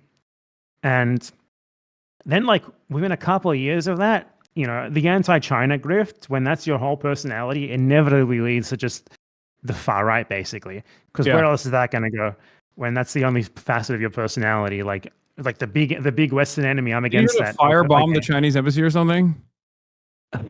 Well, allegedly, he was in the UK. I don't know why. He was in the UK for some reason. And a bomb threat was calling the Chinese embassy from his email. And he got arrested for that. And then I don't know From what his happened after that. email. But, from his email. How do Yep. you get out of that? Damn, the Atlantic Council has incredible connections. So Drew Pablo is someone who has, to be clear, Drew Pablo is the one who originated the claim that I was arrested for like child rape. Okay, so what I'm going to tell you here is with the amount of charitability that someone like that deserves. Drew Pablo was arrested because he's the one who called in the bomb threat, and he was planning to bomb the Chinese embassy, but the Met Police heroically thwarted his plan. So Drew Pablo is a terrorist. Thank you, Okay. Met Police. Two They didn't points even to need guns to Bottom. do it. They were unarmed there. Yeah. He would have, they're horrible. They have a horrible track record of stopping pedophilia and sexual assault, but apparently Oh this one guy was so incompetent in his in his actions that they were able to make short work of it. How did he get away Yeah, with Drew it? This is Pablo what I got said. This is caught. what I I'm don't know. saying. Like, There's actually there's multiple videos and images of Drew Pablo actually being arrested that I could easily work with if I was as petty as he. oh, that's true. I'm surprised that you don't do that. But in any case, I mean, he is. He's not he's not gonna- bigger now. Like he's Yeah. the most ignorable guy in the world. He Yeah, streams that's true. to He's gonna an nut that audience we of just 20 talked people. about him. He's Oh gonna. yeah, he's gonna do an entire stream about this. It's gonna be 8 hours long. Yeah. Like the last People are time I gonna heard about tune Drew in. Pablo was a couple of weeks ago. Hey Drew, like he's the sort of streamer who is so inexperienced and like amateur in what he does that he opens random links from his chat and it's just porn all the time. Every stream, it's the same thing. No way. Like With Mia Khalifa, isn't that what happened? He honestly, was I trying to- appreciate having him around. It's so funny. Yeah. Oh, Tom and Jerry, they call you here's too. here's one point of contention. React-gate. The reason why I had a blockade implemented on Bad Empanada videos for the longest time was because you were one of the YouTubers that was like, Mhm. fuck this guy. This guy is stealing other people's labor. How dare he fucking do this? And maybe I'm misremembering, but I think that's what you said initially. So I was like, I'm never gonna watch this fucking dude's videos. Like I was watching your videos at the time, Do you but not actually on want to stream. talk about the React gate stuff? Because it might go bad for you. No, I Ooh. I think mean, the issue of React content. When you look at React content, do you think has Yeah. been a positive? Look at Asmongold. This beast that we have, this dragon. Mhm. Okay, it's a filthy fucking dragon covered in cockroaches and Stinky shit, dragon. but it's still a dragon. That's because of React content. I think there's Like- I think that's fair for sure. You're not wrong. I think that like it's the lowest form of content for sure, where you just like sit there and you go, yeah, but I mean, I'm not even over and talking over again. specifically about you. Like maybe I did. Like I think the reason I responded to you on that is because you were arguing with people who use you as an example of it, and the arguments that you were making weren't that great. Like, but when I react to someone, it benefits them. For example, is an argument that I remember you making, which Yeah. can be true. Okay, We have sometimes. someone here that can speak to it, not to like Getting pull you reacted in, to? Noah. No, it's You were okay. at the fault of this.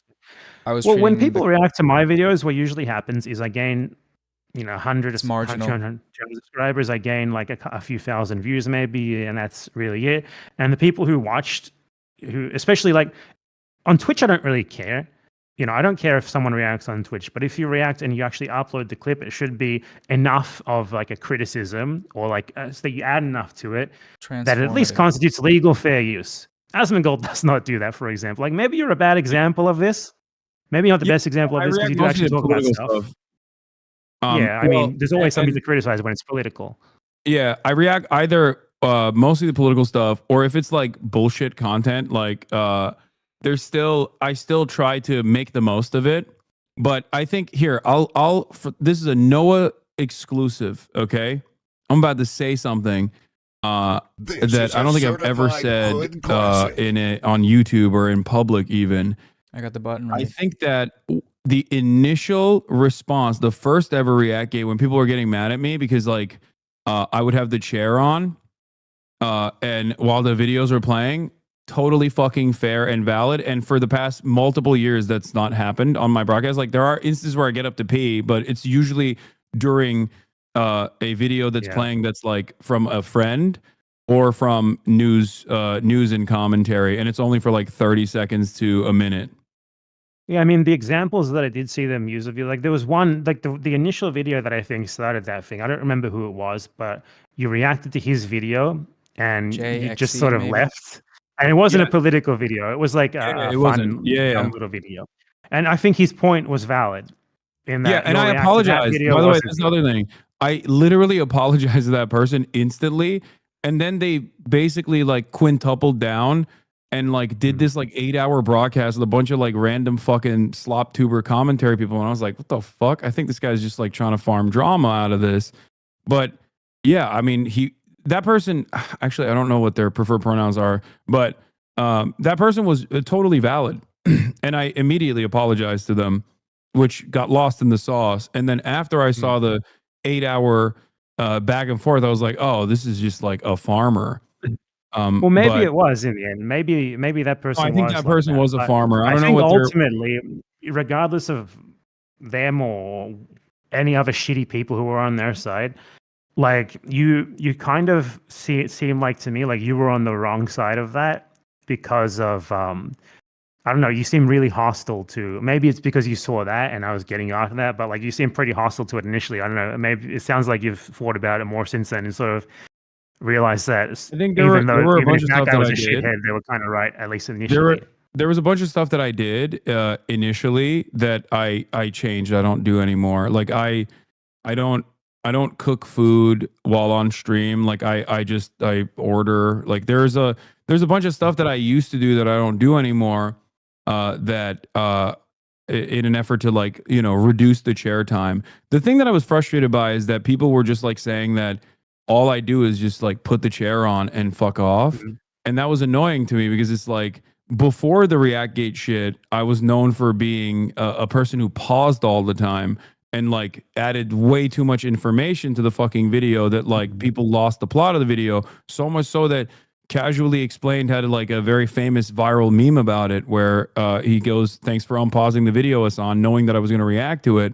And very quickly that like flipped, that attitude flipped, and everybody basically turned into like, there are still people who think that I just sit there and play YouTube videos and like the fuck off. Like they unironically think like there's just a chair for an hour for like a 15-minute YouTube video. Yeah, I mean, I'm sure like in your case, you're right. It's just that in that one specific instance, that guy did have a point. Yeah. And I think maybe that negatively polarized you a bit to the point where like you saw me talking about it and you were like, fuck this guy, whatever. But I think fundamentally a lot of the people who expanded on that, even though some of them are cunts, like Dark Viper AU, he hates you. He's a huge cunt. But his video series on React content, he's right. He's really right about it. Like I think I don't think he's you a really and interesting I don't guy. think yeah, he's a weirdo. I mean, he's weirder than me, okay? Weirder than me. Yeah, what's But up with the Australians? yeah, what's going on down there? What a shithole. Yeah. But like They're either fucking Maoists or the most insane YouTubers I've ever encountered. yeah, what I was gonna say is just like I don't think your content is like the level. Like React content is totally fine as long as the person reacting or criticizing or whatever actually adds like something to the video that is beyond just making a face in the corner like Asmongold does, Yeah. and then re-uploading the video and getting the money off it. And that's basically the perfectly whole fair. message of it. Like Dark Vibe AU has an entire video series where he talked about that. I think he uses you as an example in that too much and unfairly, but I mean, it is what it is. It doesn't really take that far of it. He Yeah, compared it to rape. rape. I know. Oh yeah. That was a bit much, but ultimately, I don't like when people focus on one little thing about the argument to discredit the entire argument. Because that guy made like 10 hour long video series about it, and everyone just focused on that one little thing. That was And a I feel little like bit of it's a crazy argument, I think. yeah, it's a crazy argument. It's a crazy argument, but it's not. It's a dumb way to make his point. Ultimately, Yeah, he's no, still he's still ultimately in the right, in the broad strokes. Yeah, I also, like I said, I've taken the notes from all of the people that shit on me for years over that, which is part of the reason why you don't really hear too much about people saying that I'm like reacting unfairly or whatever. I don't even I rarely ever react to like an unknown channel anyway nowadays, and it's mostly just like news and commentary that I'm adding additional commentary over. But that's just something that I wanted to something that I wanted to Yeah. explain, because I was like, that was the initial reason why there was a blockade on BadEmpanada videos on the broadcast, because I heard you were like, Yeah, I "Fuck mean, this." I've said that before as well. Like, it's so insignificant.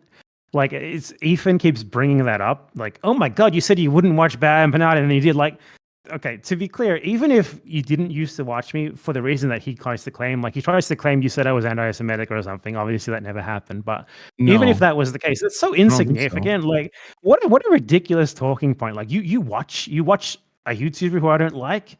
How dare you? Yeah. But the actual reality of it is, like, it was basically a dumb little discussion about something that compared to the genocide in Gaza doesn't matter at all. Yeah. And for him to keep bringing it up, it's just so crazy. It doesn't I make want any to. I want to sense. bury the hatchet. I want to bury the hatchet with what's his face, the Aussie guy that you were, Dark Viper, and also JXC. You should invite him on. I mean, he's a smart guy. He's a weirdo, but he's a smart guy. Yeah, I don't know. He's probably he's a liberal though, I assume, right? Or maybe like a Yeah, I labor mean, guy or something. he's like a radical liberal, I would say. He's like a social democrat. Mm. He mostly just hates dumb right wingers, and I mean, that's generally good enough for a YouTuber. Yeah, I mean, I think there's, you know, I respect that. That's fine. That's a good entry point into the conversation. You should get him to watch this and get him to come on your stream, get some Yeah. content. Yeah, no, I don't really Do care a about fundraiser that. like ours. We just hit 300K. Just so you're aware. Doesn't that mean you have to like shave your Kill mustache or myself. something? Yeah, 300 is I I think can't believe it. 275 was shaved mustache. 300 is I don't even remember. How much is that? How much is that? I haven't been looking at the stream because I mean, 268 was the internet- main one, and then there's two others. One of them's 12,000. One of them's about 20,000. So added together, damn. that's somebody do that. I think it's 300. Bad Empanada is profitable. They're definitely not here for Hasan. Don't tell me otherwise. Of course not. So Controversial figure, man. Yeah. I was This going to is say, Bad like, Empanada what do you think redemption about the stream. fact that Ethan Klein made 30 minutes of your debate, like, to be just asking you random questions about me? Yeah, I mean, condemn somewhat Bad expected, I Empanada. guess. I assume that he did not want. I mean, it was very clear that he did not want to talk about like the main point of contention, which was Yeah. that he was doing propaganda at the behest of Israel and also trying to deplatform pro-Palestinian advocates, which is what he was doing and has been continuously doing. It was staunch very advocate interesting for that he Palestinian people. conceded. What? A staunch advocate for the Palestinian people. he Yeah, called no, a himself in the stalwart content ally, as he said. I still haven't even watched the second half. I know you made a reaction video that was Oh, like, you should. how long? Once I'm gone, you should stay on here and do it here. How on our long? stream. How long was your? Well, I have to pee and go to sleep, but I'm planning on reheating the second part of it. But how long was your reaction to YouTube to Context Nuke? I don't know if you've watched on your stream. I don't think you watched like the main one that I did, but it was like 4 hours long. And I mean, that's long, but a 4 hour long response to an hour and a half video is extremely short. That's really short. Because mine on the first hour, because I ended it at like 1 hour. Mine was 8 hours long. Because I mean, it's also because like you didn't do. it's about you. I skipped over the personal stuff about you. I assume you have to deal with that, so it makes it way longer. It's not even just that. It was also 8 hours and 51 minutes long. Sorry, 9 hours long. The reason why mine took much longer than yours is also not only did I, dismantle a bunch of the silly ahistorical approaches that he made, but I also would come in with like additional context. So I would just like add, because it was a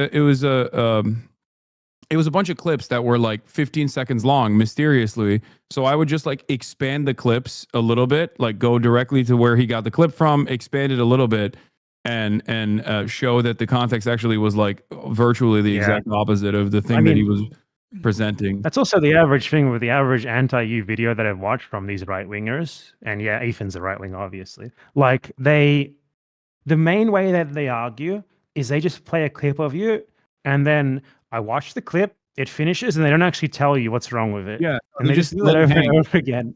Ethan did that a lot. Like most of the clips that he played of you were like 3 seconds long. This the obviously the worst one was like, doesn't matter if rape happened on October 7th, and what you were saying is completely different to what he implied as. And now like you have fucking like Barry Weiss's media outlet writing articles about you saying that and sourcing the Destiny wiki. Yeah. Interesting, right? It is. I mean, I guess it's not that interesting. It just, I think it shows that there is a real devolution of like the Hasbro machine, because like in the previous years, I think that it would not be. It would be like real journalists at the New York Times writing that article, and they wouldn't be fucking sourcing it off of like a sex criminals Wikipedia page That is true. made by like autistic stalkers online. So, so I think on that front, I think it's like the only places that have any sort of motion on this stuff is like the New York Post, the Daily Mail, and like Free Press. Like these are Hasbro rags, right? So they don't like that. That in and of itself, I think, shows that like discourse around this issue has changed quite a bit as Yeah, it well. has. It really has. The only thing is that like I totally agree with you on that. Like I feel like Israel's PR has gotten so bad in just the last year and a half that it's never going to be able to recover. But on the flip side, I have as of yet not seen any fruit from that fact. It's like people are aware, people know, and nothing has changed. I understand. I know. Um, the other, what else was I going to say? There was another thing that I was talking about the context nuke, or at least like the debate, the back and forth. Oh, I found it really cowardly that he just like immediately conceded on the main point of contention to be like, oh, it's Yeah, a genocide. And I know he like he I doesn't know believe he that. doesn't Doesn't believe believe it at that, all. because like it doesn't make sense. If he believes that, then like so you're like, what I was trying to draw home was the argument that I was trying to present is like, okay, so if you fucking believe it's a genocide, like why are you spending all of your time talking about like my bleach sword that you have decided is the most anti-Semitic thing that anyone could ever Yeah, I do? mean, Ethan is doing like the internet equivalent of trying to start the proletarian revolution in Britain in 1944. It makes no fucking sense. Like Yeah, it's that's the sort of thing that you would do if you want the Nazis to win, you know? And all he's doing is talking about how bad pro-Palestine people are. Like he's a stalwart advocate for the Palestinian people. You know, he thinks there's a genocide, and then all he does is talk about how people who also think there's a genocide and who also conceive of themselves as stalwart advocates of the Palestinian people are all extremely bad. I And don't think he thinks also, that. Israel is a great place. I mean, I, no, I he doesn't believe the shit that he says about himself, obviously. yeah, and obviously, like, I mean, in an effort to like basically present himself as like intellectually consistent, I got him to concede that his wife was a terrorist. So like the things that That's so insane. I think ultimately it doesn't matter though. My point is, as you brought up Asmongold and as you brought up Ethan Klein as well, like a lot of people don't give a single shred of a shit about real issues and trying to make an impact and go out and protest and go out and apply pressure to their governments. A lot of people don't give a shit about organizing. A lot of people don't even care about learning about the historical relevance of certain militant movements, or understanding like resistance against settler colonial enterprise, and why it's a necessity in an academic context. And even when you try to talk about the nuances of these sorts of things, especially within an 8-hour live stream broadcast, especially when you do also crack jokes along the side, people will just like clip you and to be like there was one thing I saw like from the context new where he was like, he said I had like an 8-hour conversation with Nick Pollum. He doesn't know anything. It was very instructive about like a refresher of like all the things that have happened since October 7. He took a clip of that where I said like, I don't have a problem with Hezbollah, and that conversation was specifically about like with relation to the resistance that Hezbollah is engaged in against Israel. And you can see it in the clip, but he fucking clipped it to be like Hassan Nasrallah, and I don't have a problem with Hezbollah. Like, this is really fucked up that he's saying that without even ever providing an argument as to why that's fucked up that I'm saying that. So it's both disingenuous in its framing, and it's also, That's the thing. there's When no you come counter. from like There's no this, counter to it. yeah, I mean, when you come from like the default status quo position of these guys are terrorists, you have the benefit of not having to actually argue for why that is. Yeah. They just are. That's the way these people operate. And like, I'd love to fucking debate any of these slop tubers, but they don't want to. I'd relish in that. I've challenged all of them. They are all afraid. They're all Asmongold refuses to scared. talk to me now.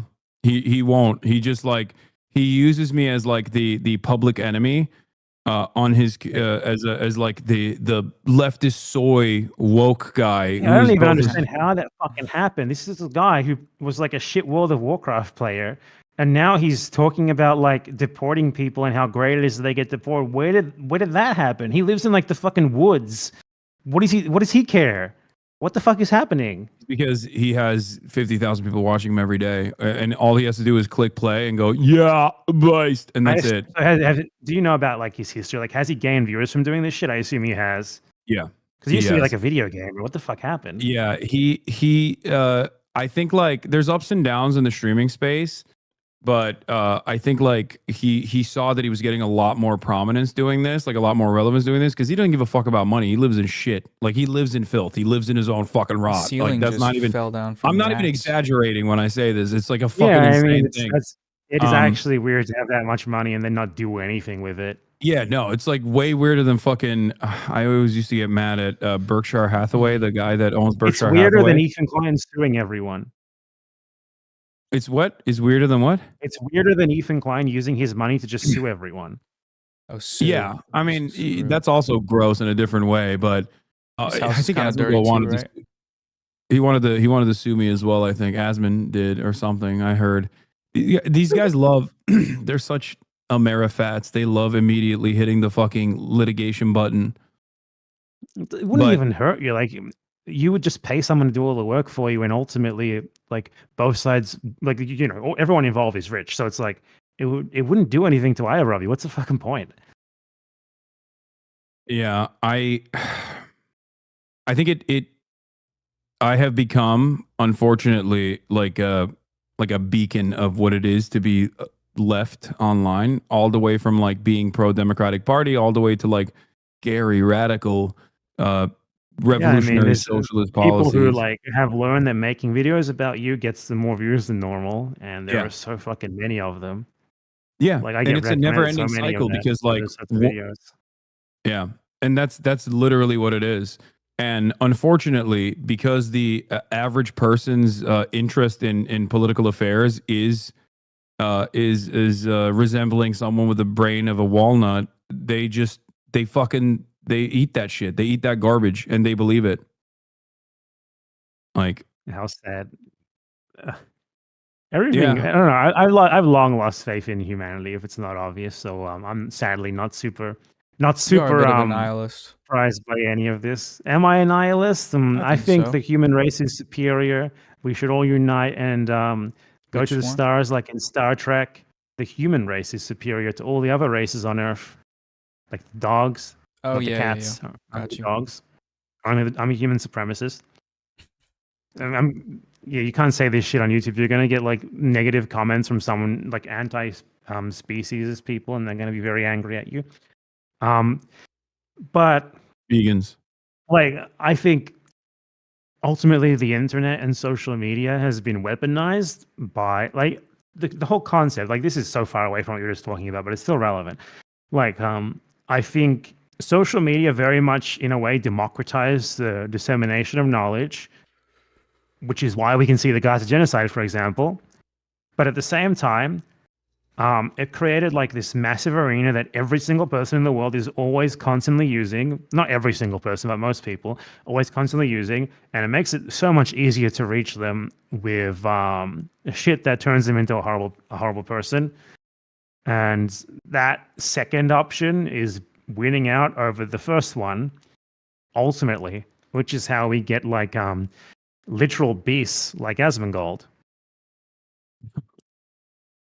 Yeah, the state of affairs is certainly dire, but I think like one of the things that always gives me hope, like it's hard being optimistic around you because you have such a dire outlook, which is crazy because people say that about me all the time, but I think like I think solidarity is a fantastic way to reinstill some sense of confidence in yourself and in your fellow man. Like the conversation I had with Jean-Luc Mélenchon in France was incredible. Like it's so eye-opening to see someone who I might not fully agree with in terms of his worldview, but like it's like seeing a major politician that was the leader of the Popular Front and it was still undermined by Macron, but seeing someone like that have such similar opinions to myself, it really is galvanizing. Like I felt awesome about that. Like it was just it's a demonstration of solidarity, and I think that that's something that we shouldn't lose sight of. Maybe it's difficult for you, Bad Empanada, because you live in fucking the ashes of the former Peronist Argentina that is now controlled by a fucking It's not all literal lost, I mean. pedophile anime character dressing psychopath. No, we can talk about that as well. That's And the interesting. IMF's very own dog. I mean, you Javier look at Milei. Mélenchon in Latin America, though. There's 20 Mélenchons, so there's that. At No, least. I know. Like Latin America, ultimately, in terms of domestic politics, is fortunate somehow, which is very weird, given that the USA killed all of the good politicians in the 70s and the 80s. That's why we ended up with Lula. I'm not going to elaborate, but like Latin America is like it's kind of a beacon in the darkness of the You'd be world. begging for Lula But right it's now. also not instead of- very powerful. It's also instead of geopolitically Milei. irrelevant. I mean, Milei is an exception. Milei is on the continent. He's largely an exception. He might inspire people like him, but Argentine politics, especially in the last 20, 30 years, have not been very comparable to that of other countries in Latin America because the Peronists are so weird. And everything in Argentina is dictated by anti-Peronism, which is weird because Peronists aren't that radical, but you would think they are, given the way they talk about them. So that's just very different. But you know, in Latin America, not just from the pink tide, but even now, like the Overton window is very different to in other places. At least in South America, Mexico not so much. It's certainly not Central America right now. So there's that at least. Like, but yeah, Mélenchon, he's obviously like in French electoral politics, he's very good compared to the American guys. He's like God. But still, like even with it's so weird, right? That even with someone like that in France, like if he was in power in France, I would have faith. And he's someone who's almost won elections before. You know, he's almost won actual elections. If he was in power, I would believe that he would try to do something for Palestine and stuff like that. You know. Oh yeah. But even with someone like that so close to power in France, they still do so little. So I don't know. I think in a way, like No, you I think think- I'm a I think nihilist. his- I I don't think think his I'm a politics- nihilist. I think right now I'm a realist. I used I to be think a his lot more politics have optimistic. informed Macron even. Like Macron right now Yeah. is domestically so fucking unpopular that he has tried to reposition himself as this like guy that's going to have an impact on the global stage. And of course, on the one side, he's doing this like militant posturing against Russia, saying that he's going to send French troops into Ukraine, stuff like that. But also, even on the Gaza side, he has gotten his notes from the Mélenchon side that previously would have been considered radical, but he's like saying he is, I would say out of all the major leaders in Europe, he is one of the, with the exception of like Spain or Ireland, Macron, surprisingly enough, is one of the more, I guess, radical on the issue of Gaza. Yeah, he definitely has been. I mean, he's not great still. Like the French government has been so contradictory. Yeah. Like Macron will say one thing and then his foreign minister will say another. But still, yeah, you're right. Like they're definitely the third best in Europe on the matter. But yeah, I mean, certainly like Mélenchon's ideas have certainly had some level of influence on Macron trying to win back popularity. Especially given that the only reason that like he's still there is because he had to make a deal with the devil to avoid losing. Like what was that, like a year and a half ago now? But like yeah, I mean, it just like this. We got to this whole thing because it was like I'm a nihilist. I'm not naturally a nihilist. Okay, I have gotten my outlook has gotten Materialist less and less nihilist. rosy as time. My outlook has gotten less and less rosy as time has gone by. If you watch like videos that I made 5 years ago, like I made a video like the world needs Bernard Sanders. What a fucking moron I was. what an You idiot. smiled I don't a think you lot. were wrong to make that assessment. I think you were right. Maybe I I think wasn't at the wrong. time, Yeah, but I I think mean, it was a okay, maybe I necessity. wasn't a moron. Maybe I was right at the time, but now it's like we're here 5 years later, and everything's only gotten worse. It's so fucking funny that Trump is the president of the U.S. again. I'm sorry, that's so fuck. It's especially funny because it's like Trump now is what they said Trump was last time. He's doing all the shit they were fear mongering he was going to do. For me, last time Trump was like a regular Republican who didn't know how to say the right things properly. Like he was way too unfiltered. Now Trump is what they were saying Trump was before. He's totally disconnected from American politics before. Well, he's not totally disconnected, but he's very different. He's like just Yeah, he's not on pretending to give a shit about the Constitution and stuff like that. he's on a vengeance arc. Yeah, He's so it's like but I think that's like they still fucked him up though, because like he's been on this tariffs tip for since like the 80s.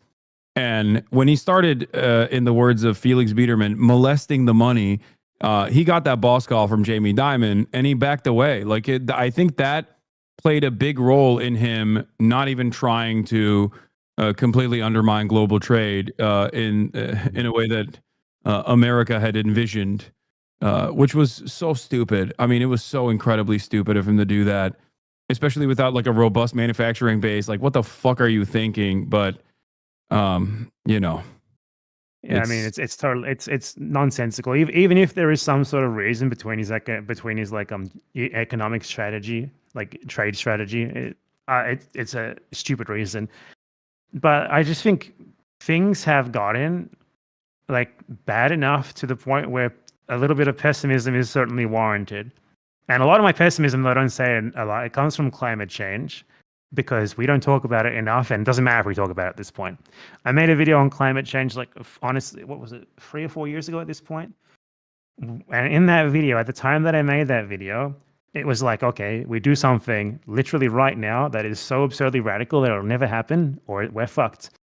Obviously that hasn't happened, and things shit has only gotten worse. That's just like the most pressing, greatest, like most existentially bad example of why one might rationally be a bit pessimistic now. And then, there's Gaza, there is the inaction in the Western world against that relative to previous imperialist wars. Even like, I feel like in a way, at least in Europe, there was even more opposition to Iraq, for example. And it's like, it's hard not to be pessimistic. I think it's kind of realistic to be pessimistic. It's realistic to look at things and be like, man, shit is kind of bleak right now. Right, but it can only get the only way to make it get worse or prevent it from getting any worse is to, try. Yeah, I mean, I'm not saying we shouldn't try. All right, That's Noah, you get in there. I'm gonna pee real quick. You can wash my chair for the time being. Yeah, Just like doing the things thing. are as bad as they have ever been, but doesn't that feel like an argument? That doesn't feel like an argument against trying, Not that you're necessarily making that Yeah, I mean, argument. I absolutely do not. I never ever have and will never tell people to give up.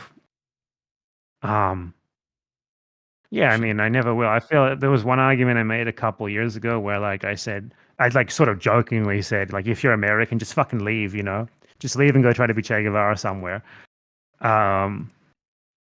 I mean, I don't actually think that, but sometimes it does feel like you could maybe do more elsewhere if you're American.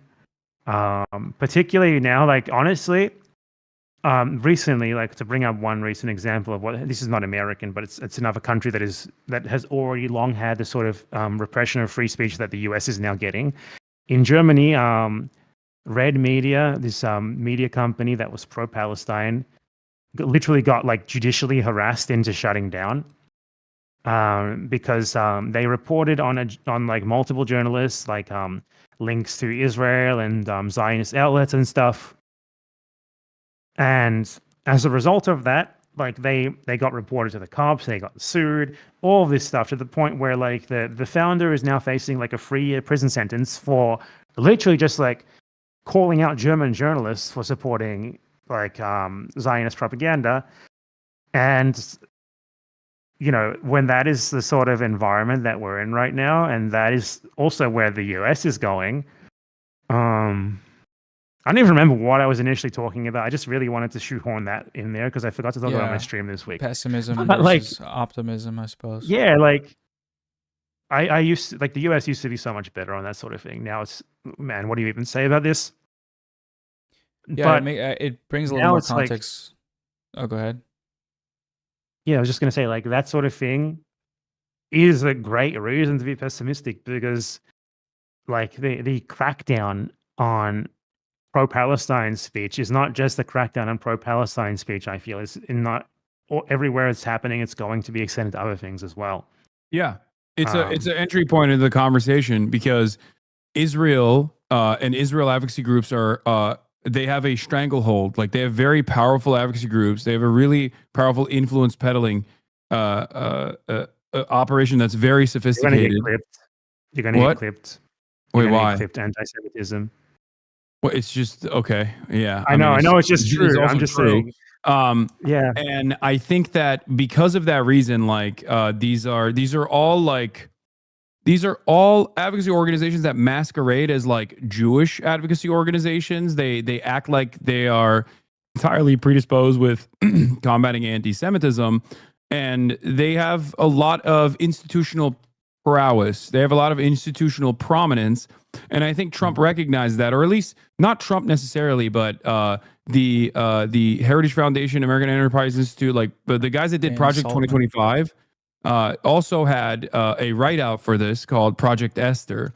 The New York Times actually reported on this, surprisingly enough, the other day, which was weird to see. But they detail this. They talk about how the goal is to basically undermine the First Amendment by using the pre-existing liberal adjacent and firm liberal organizations to make this point of attacking the First Amendment for non-citizens and then potentially citizens alike, and create a new legal precedent. The starting point is Israel, but it won't stop there. It will turn into whatever they declare is terrorist, whatever they declare is like material support for terrorism, and that could be something as stupid as like fucking saying Teslas suck. You know what I mean? Yeah, I mean, I honestly, like, just this is sort of not 100% a response to what you're saying because I don't disagree with it, but like, you can see, like, I don't think Trump cares much about Israel. I think Trump cares about Israel insofar as he sees it as useful to the USA. Not, he's not like an ideological Zionist or anything. No, like Joe Biden And was an ideological Zionist. yeah, I don't think Trump cares about people in the USA being anti-Israel that much, but I think he sees it as a good excuse to like rile his base up against immigrants. Like we have these immigrants here who are pro-terrorist, blah blah blah, and also as a way to like sort of demonstrate without actually really doing anything that like, look, we're harder on these pro-Palestinian fucks than the Democrats were. Look, we're actually arresting them. We're questioning them at airports. Wait, hold on.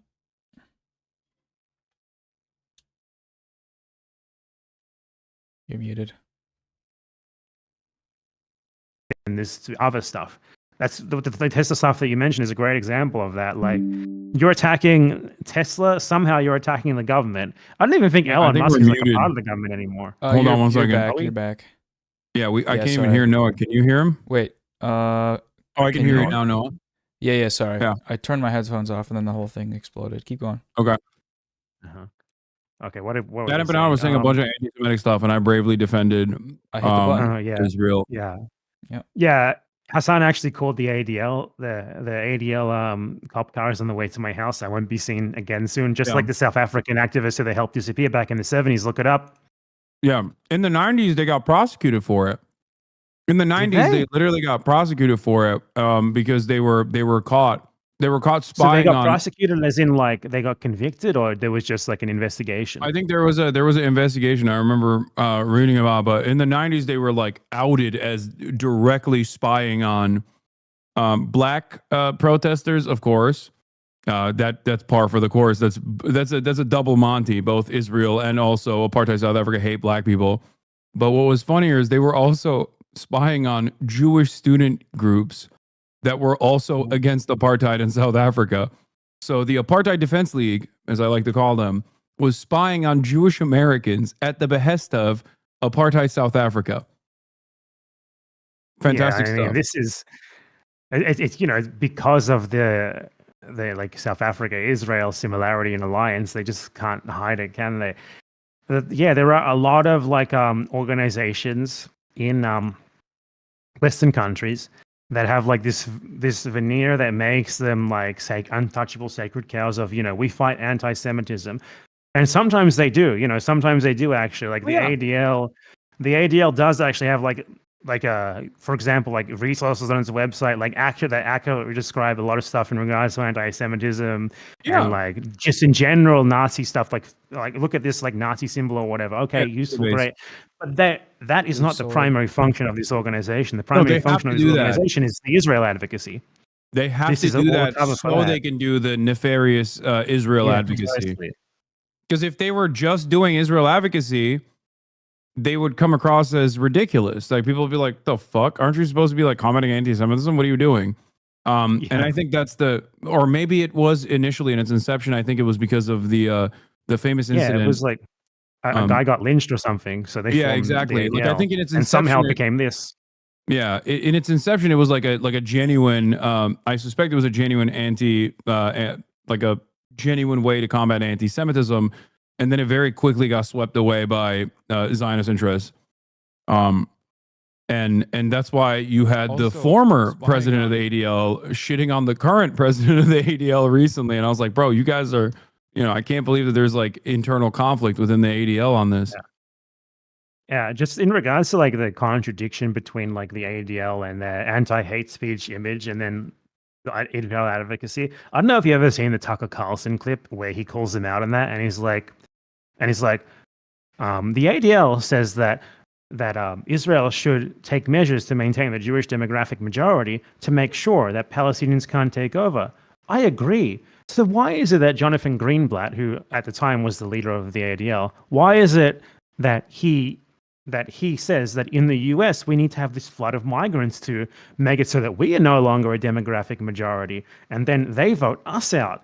And it's like, Tucker Carlson is a piece of shit, but he's not wrong in that he's a fascist talking to another fascist, and he's saying you're being a little hypocritical to the other fascist.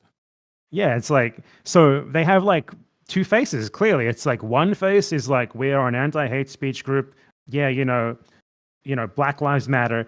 And then the other face is, but no, Israel, we're going to do all the shit that we rally against in the USA, in Israel, and we support it 100%. And you can't say anything in the United States of America against that, or else you will face severe repercussions. I feel like at least this is one of the reasons why I said that like you got to be a little bit harsher, is because this sort of thing, it is actually kind of eroding. Because a lot of the Zionist harassment, not all of it obviously, because they do actually have institutional power where they can do real shit to you that is not just interpersonal. But a lot of the Zionist harassment and doxing apparatus only really has its power because of the social pressure. Like, a social media harassment of an employer, and the employer is like, look, they come up to you one day and they're like, look, you're not a bad worker, but I have 200 people sending me messages on Facebook. I don't know what to do about this, so I have to fire you. The Ethan Klein method. Yeah, and then I think it's absolutely possible for us at the very least to fight against that to the point where it no longer has any power, to just laugh in their fucking face when they try to do that sort of shit, and try to educate other people on like, how like equating anti-Zionism with anti-Semitism should not be allowed to work anymore. And a part of that is pushing back against what I call Jewish exceptionalism, which sometimes sadly you do engage in on your broadcast. Oh, great. This is a good point of contention. I don't think so. You disagree with me, or you think you don't engage in it?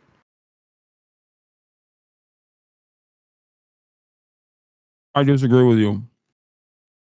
Okay, so you think like pointing to like specifically Jewish people is like something that's like that we should be doing in the pro-Palestine movement?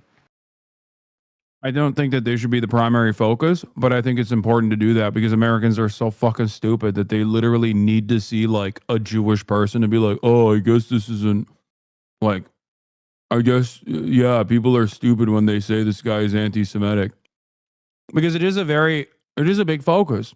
And and also Jewish people that play a role in these protests, in the organization of these protests, also recognize that role that they play as well, because that's an important part of decoupling Zionism from Judaism, which I think should happen because I think it's the truth. I don't think it's like, it doesn't matter to me that like Israel claims is the case, but it's very clear to me, at least from all of the all of the Jewish anti-Zionists that I've read the works of and am very good friends with, that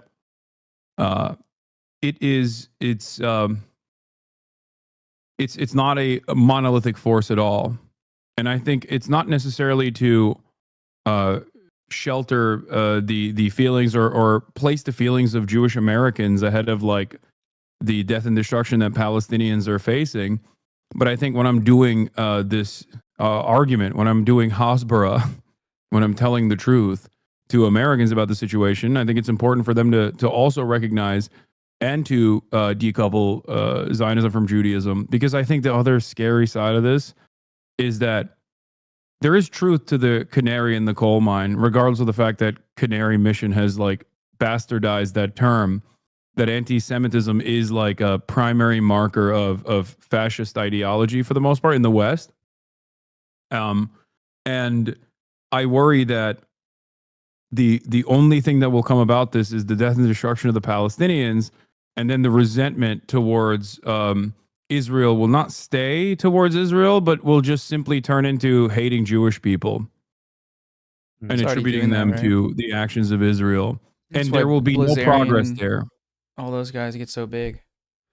Yeah. This active process. And it's also something that the ADL and all these other like Zionist groups in the United States of America actually benefit from. Like, because I always say this, like there's a reason why they come after me more than they fucking come after Candace Owens. Why don't they come after Candace Owens? She has a massive audience. I'll tell you why they don't come after Candace Owens. What? Because it's about Israel. Because of what? Because it is about Israel. No, Candace Owens also is anti-Israel, but she's also anti-Semitic. She's not anti-Israel in the way that they care about. No, it's because she's anti-Semitic and anti-Israel. So they can always point to Candace Owens and say, you see, this person is anti-Semitic. That's why she doesn't like Israel. Or same with Dan Bilzerian. This person is anti-Semitic. That's why he doesn't like Israel.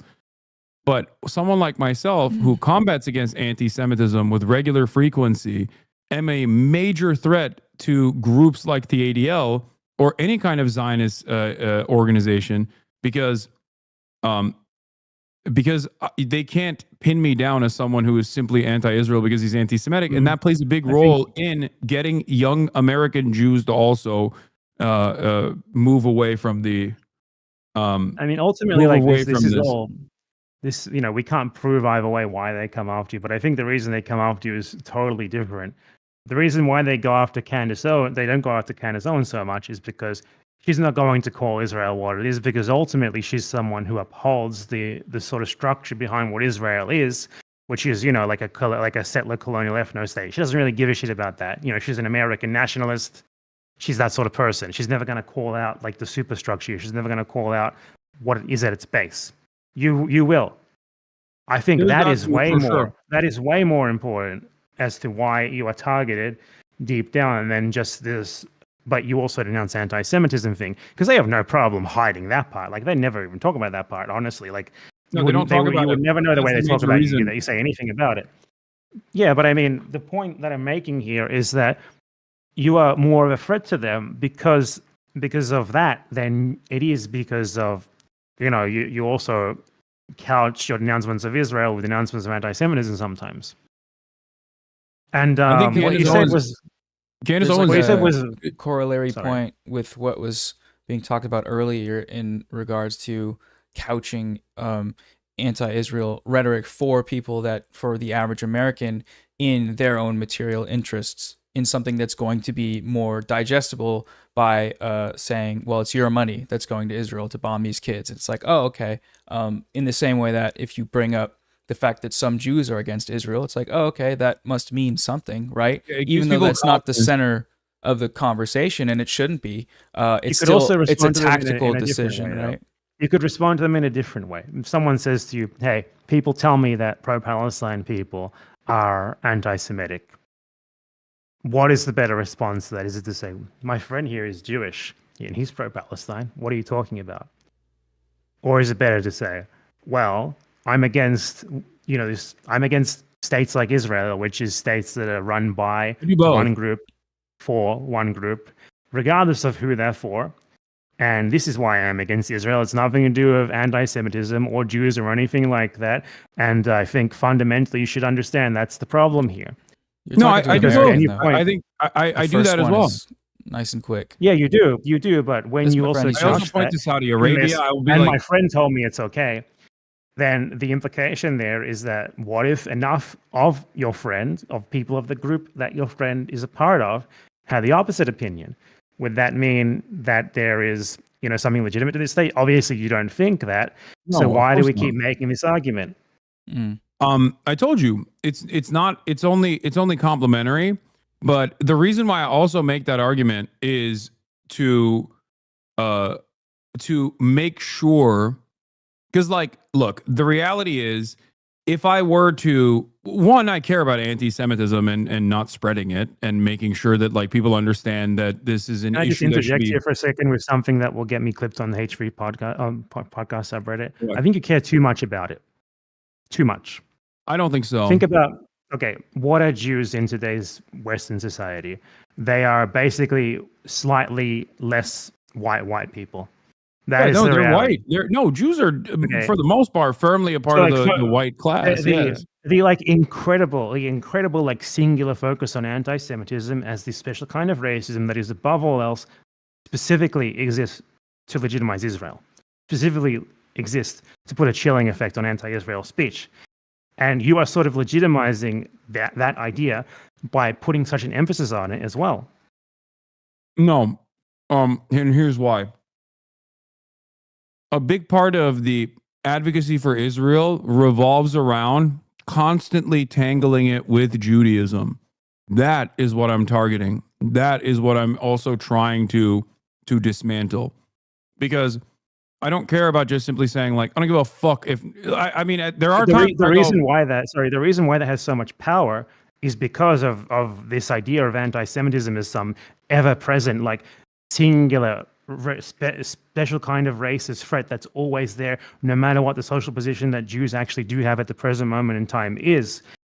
And what I was trying to say is that you legitimize that idea when you talk about it so much, and you always make sure to put disclaimers in your speech about it, when ultimately, for one, not only does it not matter that in regards to whether Israel is right or wrong, whether Jews support it or not, but two, when you sort of play into that terms there, which is that, oh, there's always this endless threat of anti-Semitism in the USA, which is something that they specifically play up so much nowadays, especially because they don't really have another angle to defend Israel, and the best thing that they can do is to act like pro-Palestine people are causing this great anti-Semitism crisis.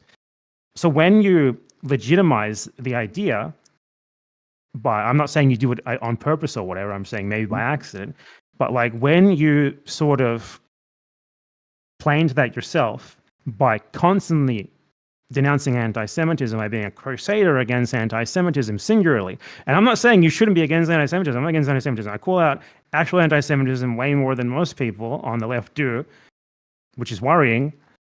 But I don't think it's this super singular issue that we always need to be cognizant about. I think it's something that once you learn about it, you can spot it, and we don't need to always be couching what we're saying in disclaimers and all this sort of thing to make sure that they don't think we're anti-Semitic, because by doing that, we very much legitimize the Zionist framing of the issue, which is specifically that anti-Semitism is super important the problem here is not that I we think- are not against anti-Semitism because we aren't. The problem is that very idea that anti-Semitism is presently this massive, like, overbearing threat that we all should be super concerned with, because that idea legitimizes Israel, and it's not I true. do both.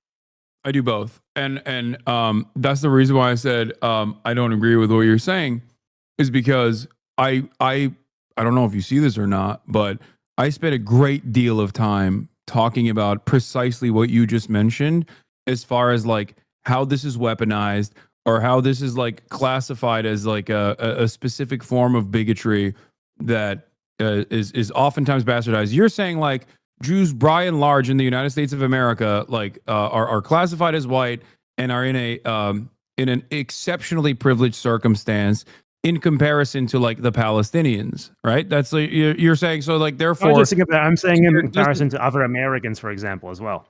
or even in most comparison to other other Americans. Sure, fine. I understand. I understand where you're coming from. Having said that, it's still a real bigotry, which is why I think that it's important to make sure that people are not taking their eyes off the ball. And I worry that because Americans are so wired towards bigotry, that the only way to make a convincing argument for them is to literally entertain anti-Semitic conspiracies. And that is why I think it is not a mistake that some of the largest voices that are seemingly anti-Israel in mainstream political discourse, including but not limited to, is the likes of Tucker Carlson or Candace Owens or Dan Bilzerian. All of these people who are basically they're incredibly popular, partially because they don't necessarily care about Palestinians. They don't give a shit about Palestinian emancipation at all. They're just using this as a popular. They're using this as a way to drive home more nefarious discourse about the ways in which Jews are controlling American media or whatever the fuck. And I think it's wrong too. And I know you agree with me on this, especially on the front like of the whole Israel controls America. Like there is an incredibly sophisticated and very expansive influence peddling operation from Israel into the United States of America that has solidified its like favored client nation state status. But ultimately, America still, if they wanted to, could just as easily make one fucking phone call and stop this in its entirety. Yeah, I think the Israel lobby is allowed to exist more so than anything else. Yeah, exactly. So you and I both agree on that front, and so I'm not necessarily doing this as a way to say like Jews have this special status in America. Let's only care about them. Their opinions are more important than the opinions of like Palestinian Americans, for example, or anything like that. The reason why I actually, I never entertained that. That was a big point of fucking contention that actually led to the Leftovers podcast ending. Was I was like, the fuck out of here with the Palestine from the river to the sea. Palestine would be free is anti-Semitic. What are you, insane? Like that was the major point of contention that me and Ethan had that led to literally this podcast ending.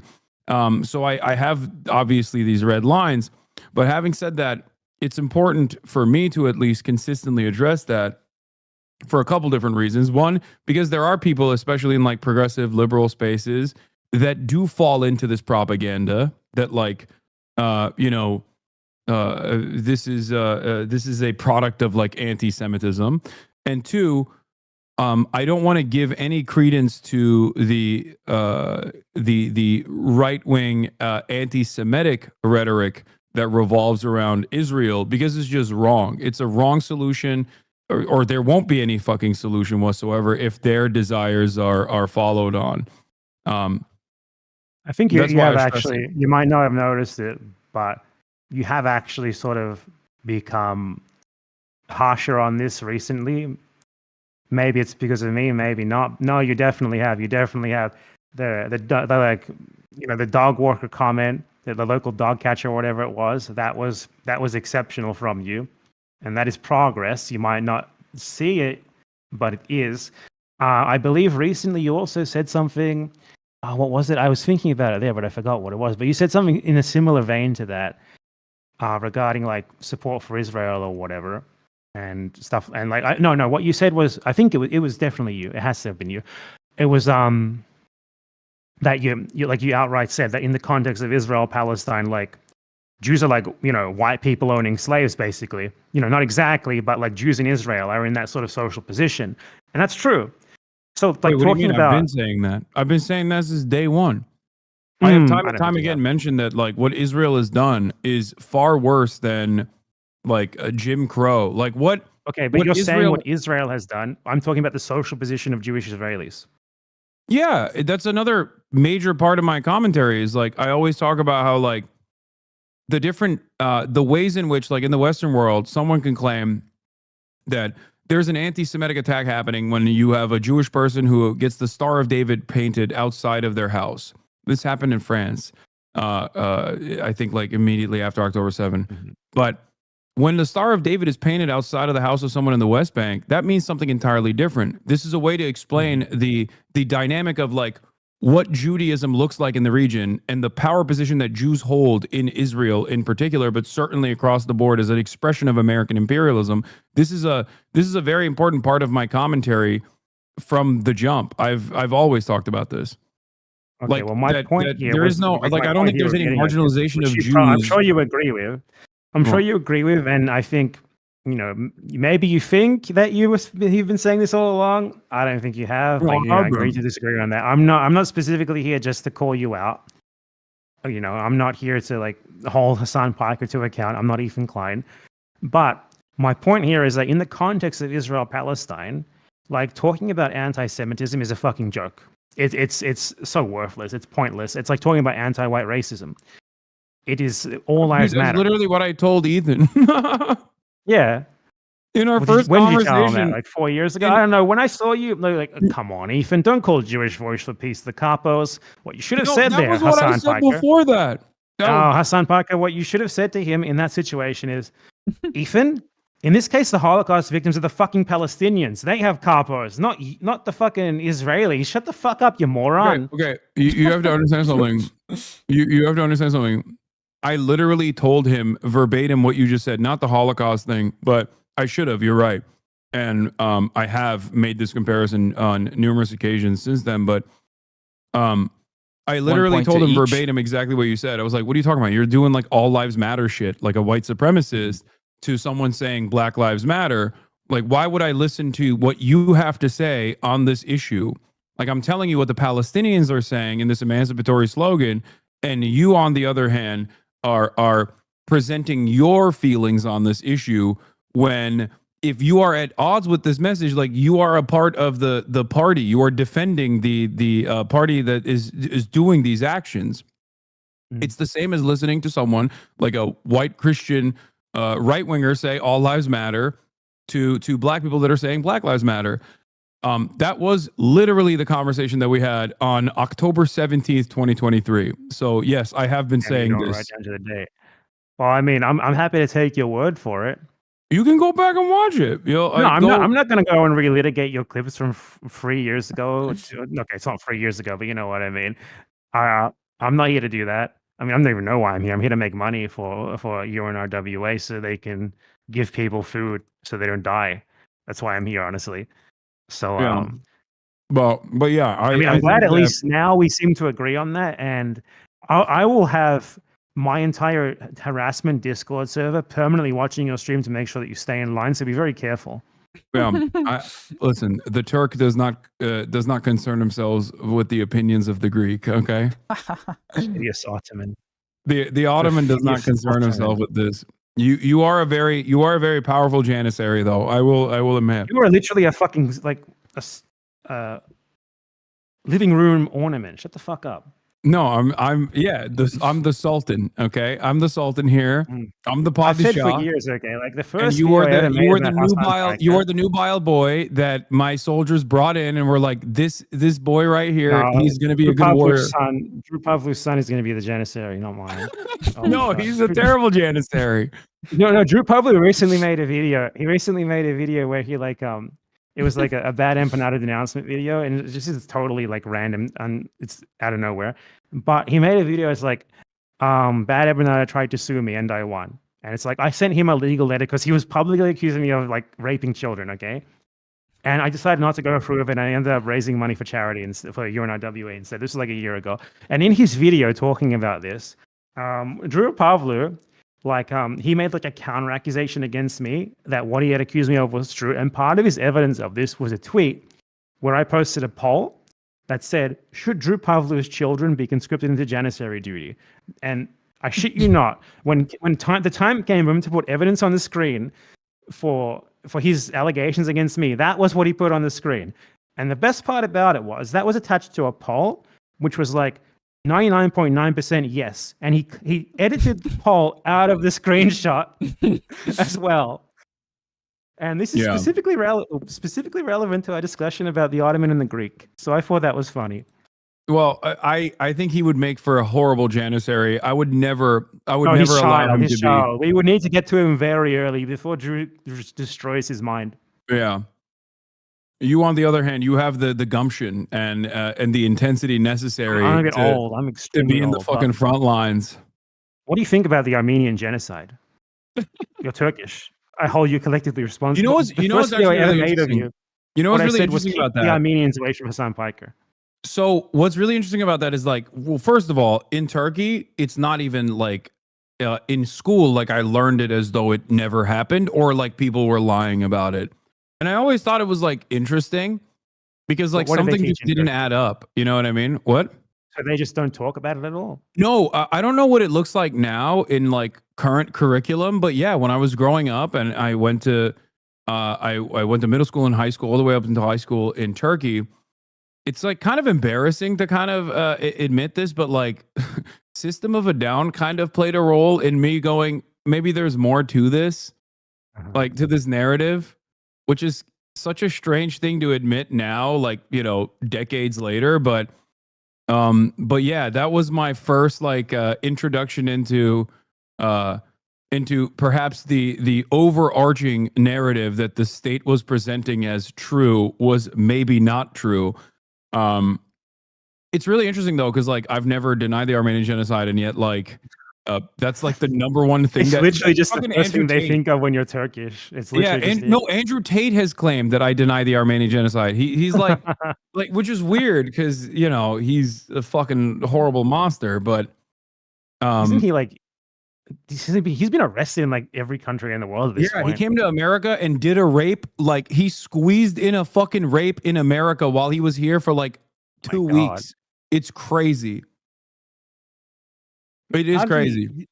Did he get out? Like, did he escape before they? Yeah, he just like lives in Dubai, I think. I don't know. I don't know how the fuck that works. Oof. Yeah, but yeah, like, so what? Like maybe Andrew Tate. What is like the narrative? Literally, like they just don't even mention anything in Turkey regarding the Armenian genocide. It's just totally gone. Or they say it's a lie. It's similar to Israel, ironically enough, another state that also I think does not like recognize they left voluntarily. Does not recognize the Armenian genocide. No. The narrative is at the time when I was learning about it was like during World War I. The Armenians, by way of being like Orthodox Christians, I think, were aligning with Russia on the Russian front, with the Russian Empire. And so they were collaborators with the Russian Empire, and therefore they were killing like Turkish villagers, like they were killing their own villagers. So they had to be transferred. It was a population transfer into Syria. And that like along the way of said population transfer, you know, accidents happen, mistakes happen, and some of the Armenians died due to the horrible conditions, but ultimately it wasn't a genocide, is what they say, and they claim that it's a population transfer or something. But the other interesting part about this, obviously, is that like this right here is also part of the reason why I'm so frustrated all the time with like people that believe that the Nakba didn't happen, or people that deny Israel's ongoing genocide, where it's like, well, if I can fucking understand after having this beamed to my consciousness from an early age that like the Armenian genocide is real, in spite of like what all of the things that I trusted, all of the institutions that I trusted telling me that it's not real, then you can fucking figure out that Israel is also a genocidal state, you know? Yeah, I mean, I think you have to understand as well, a lot of Zionists do not believe the things that they say.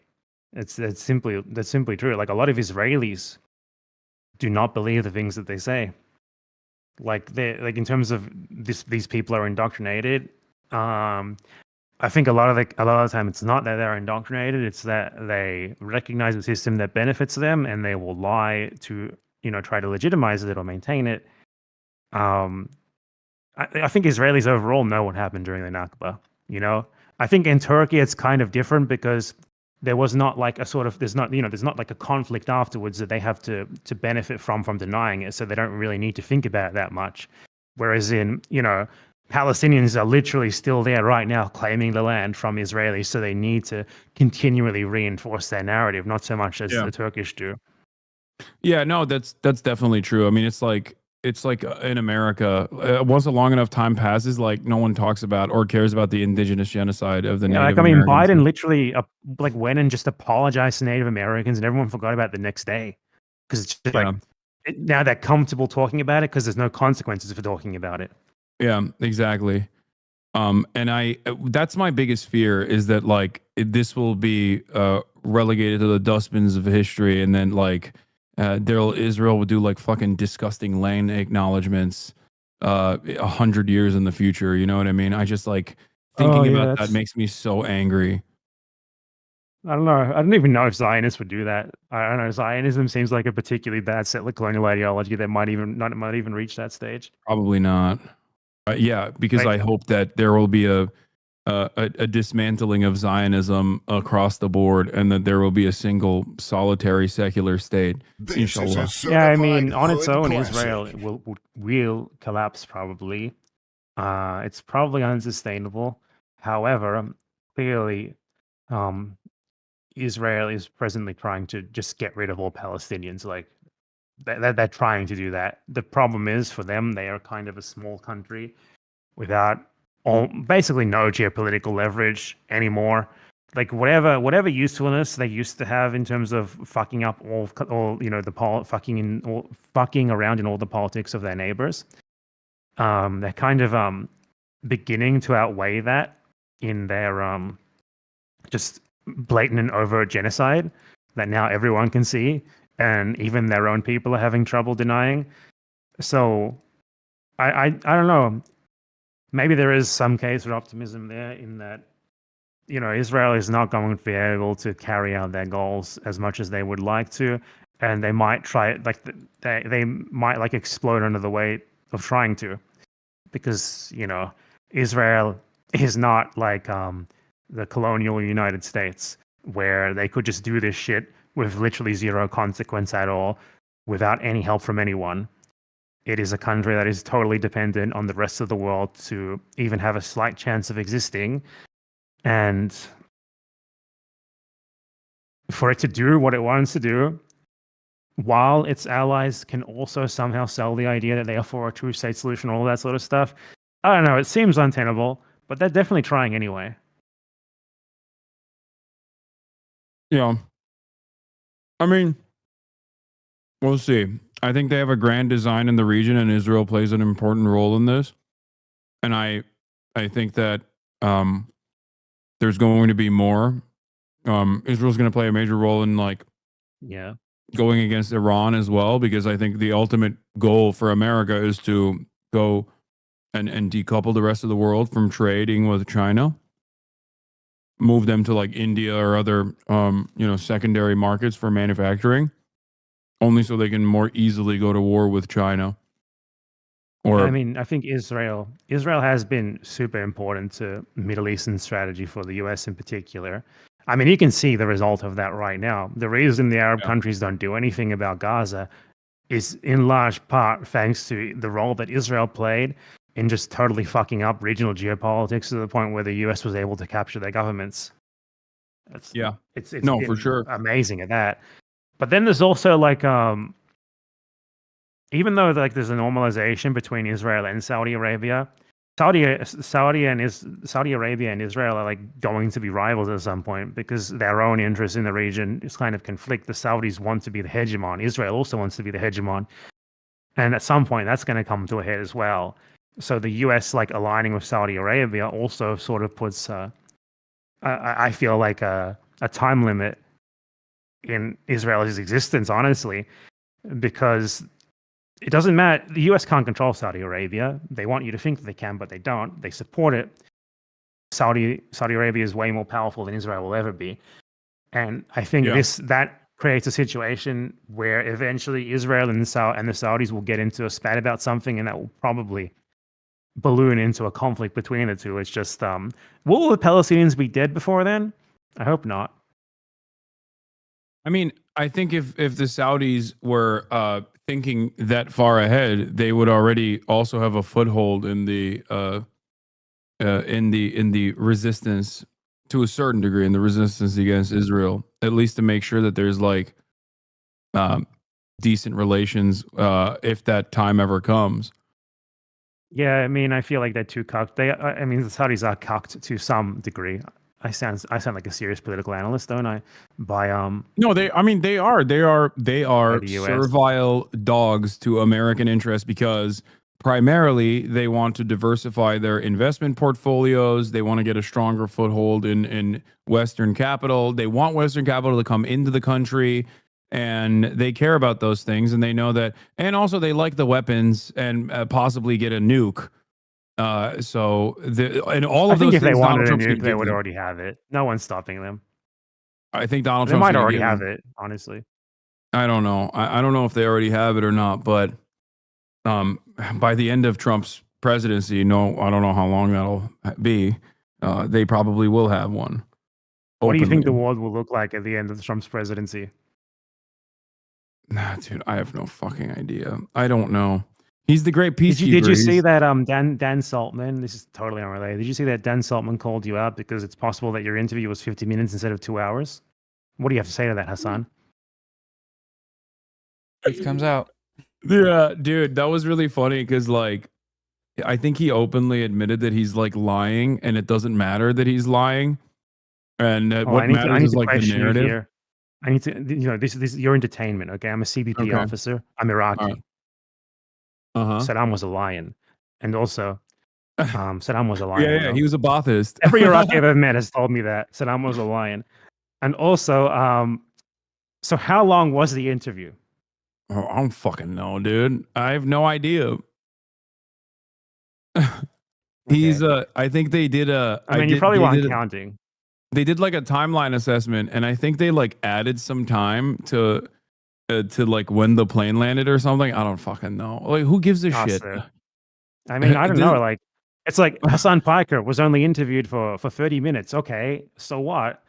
I mean, they Like, interviewed the you like point of- in the point of place where they contention- take the non-citizens. That's Yeah, the whole point problem. of contention there isn't like the length of my interrogation. The point of contention there is the fact that they asked me about like what my loyalty is to Donald Trump or Yeah, and Israel. people were trying to frame it like this is normal. Like this is something that happens to you, everyone when you internationally travel. No, when you Yeah. internationally travel and they ask you questions, like they were comparing this to like, oh, you get asked when you give them your passport, and is this business or pleasure? They think it's the same fucking thing. Yeah, no, it you were was literally not. pulled aside for like an interview that they usually only give to like foreigners Yeah. to ask you also- about basically Yeah, whether you're a terrorist. But also, what's funny about it is that like the Department of Homeland Security admitted that it happened. So I don't know Yeah. why they're like still running this narrative that like this did not happen actually, because like the DHS openly was like it did happen, but it's routine. He's lying for likes for saying he was politically You want to know who targeted. did lie about something? You ever hear of Ethan Klein's skulls? Yeah, that's what the interviewer asked me, and I was too afraid to admit that. Yes, he was. Oh, He yeah. said, "Hey, it says here that you have a sword that Ethan said was a swastika, but also admitted wasn't a swastika. What do you have to say about this sword? Where did you purchase this sword?" At least the DHS guy was 10 times smarter than these motherfuckers, and he just Yeah. immediately recognized that Rashid wasn't a hoofy. Yeah, that's why I thought I lucked out with the fucking Iraqi agent. But You I would think that was- someone who works for them would at least know that sort of stuff anyway, even if they want Iraqi, no? Or maybe not. No, I think the reason why they gave me the Iraqi guy was because I assume I don't know too much about They the thought you were an background. Arab. No, not because I'm an Arab, but the line of questioning was going to pertain to like Middle Eastern stuff because he asked me if I traveled to the Gulf and shit too. So I think they have like different agents that are more knowledgeable on certain issues. So they were like, "Oh, like we'll give the Iraqi guy to question this dude." Yeah, Because probably like, that. because I was coming back from France, I wasn't coming back from the fucking Gulf. Like I was coming back from from a family vacation with from France. But that was the other reason why that was suspicious. Why are you asking me about Israel Palestine? I'm just traveling back from France with my family. Interesting. I mean, they just saw an opportunity to like potentially get you. That's really all there is to it. Yeah. Like if you had said the wrong thing, then I don't even know. Like, how would they arrest you though? Even if you had said, "Yeah, I love Hamas," it's the USA. Like, there's no way that would fucking fly in the court. So what was their plan? That's the scary part. See, that's the problem. So I talked to a couple journalists about this, including Jeremy Scahill, and I think the thing that they're trying to do now is, and they have done this in like previous court cases where they claim that like offering legal counsel to someone of a known terrorist organization is considered material support. And that's an expansion on what previously used to be considered material support.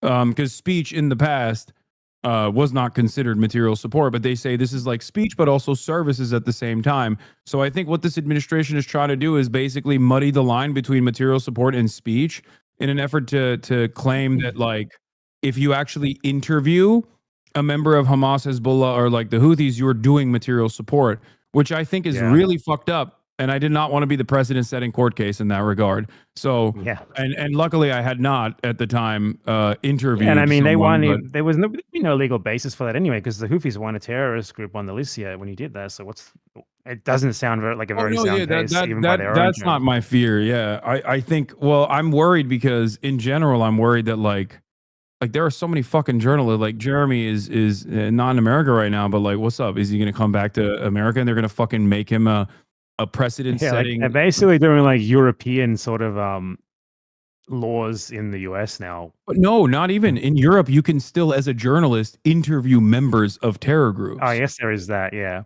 You can't say like I like Hamas though. You get in big trouble for that. Yeah, I know. That's why fucking Kneecap had to apologize. And just on that point, by the way. Yeah, like that. Oh my god, they were begging. They were on their fucking knees, man. Please don't arrest us. Well, they really fucked them over, dude. They really fucked them over. Like they scoured through thousands of hours of concert footage to find one time where they said like up Hamas, up Hezbollah, to be like, you're going to fucking prison, which is so psychotic. And I totally understand why in that situation to be like, oh, that's crazy. We're not doing that. We didn't do that. You misunderstood us. We meant up yours.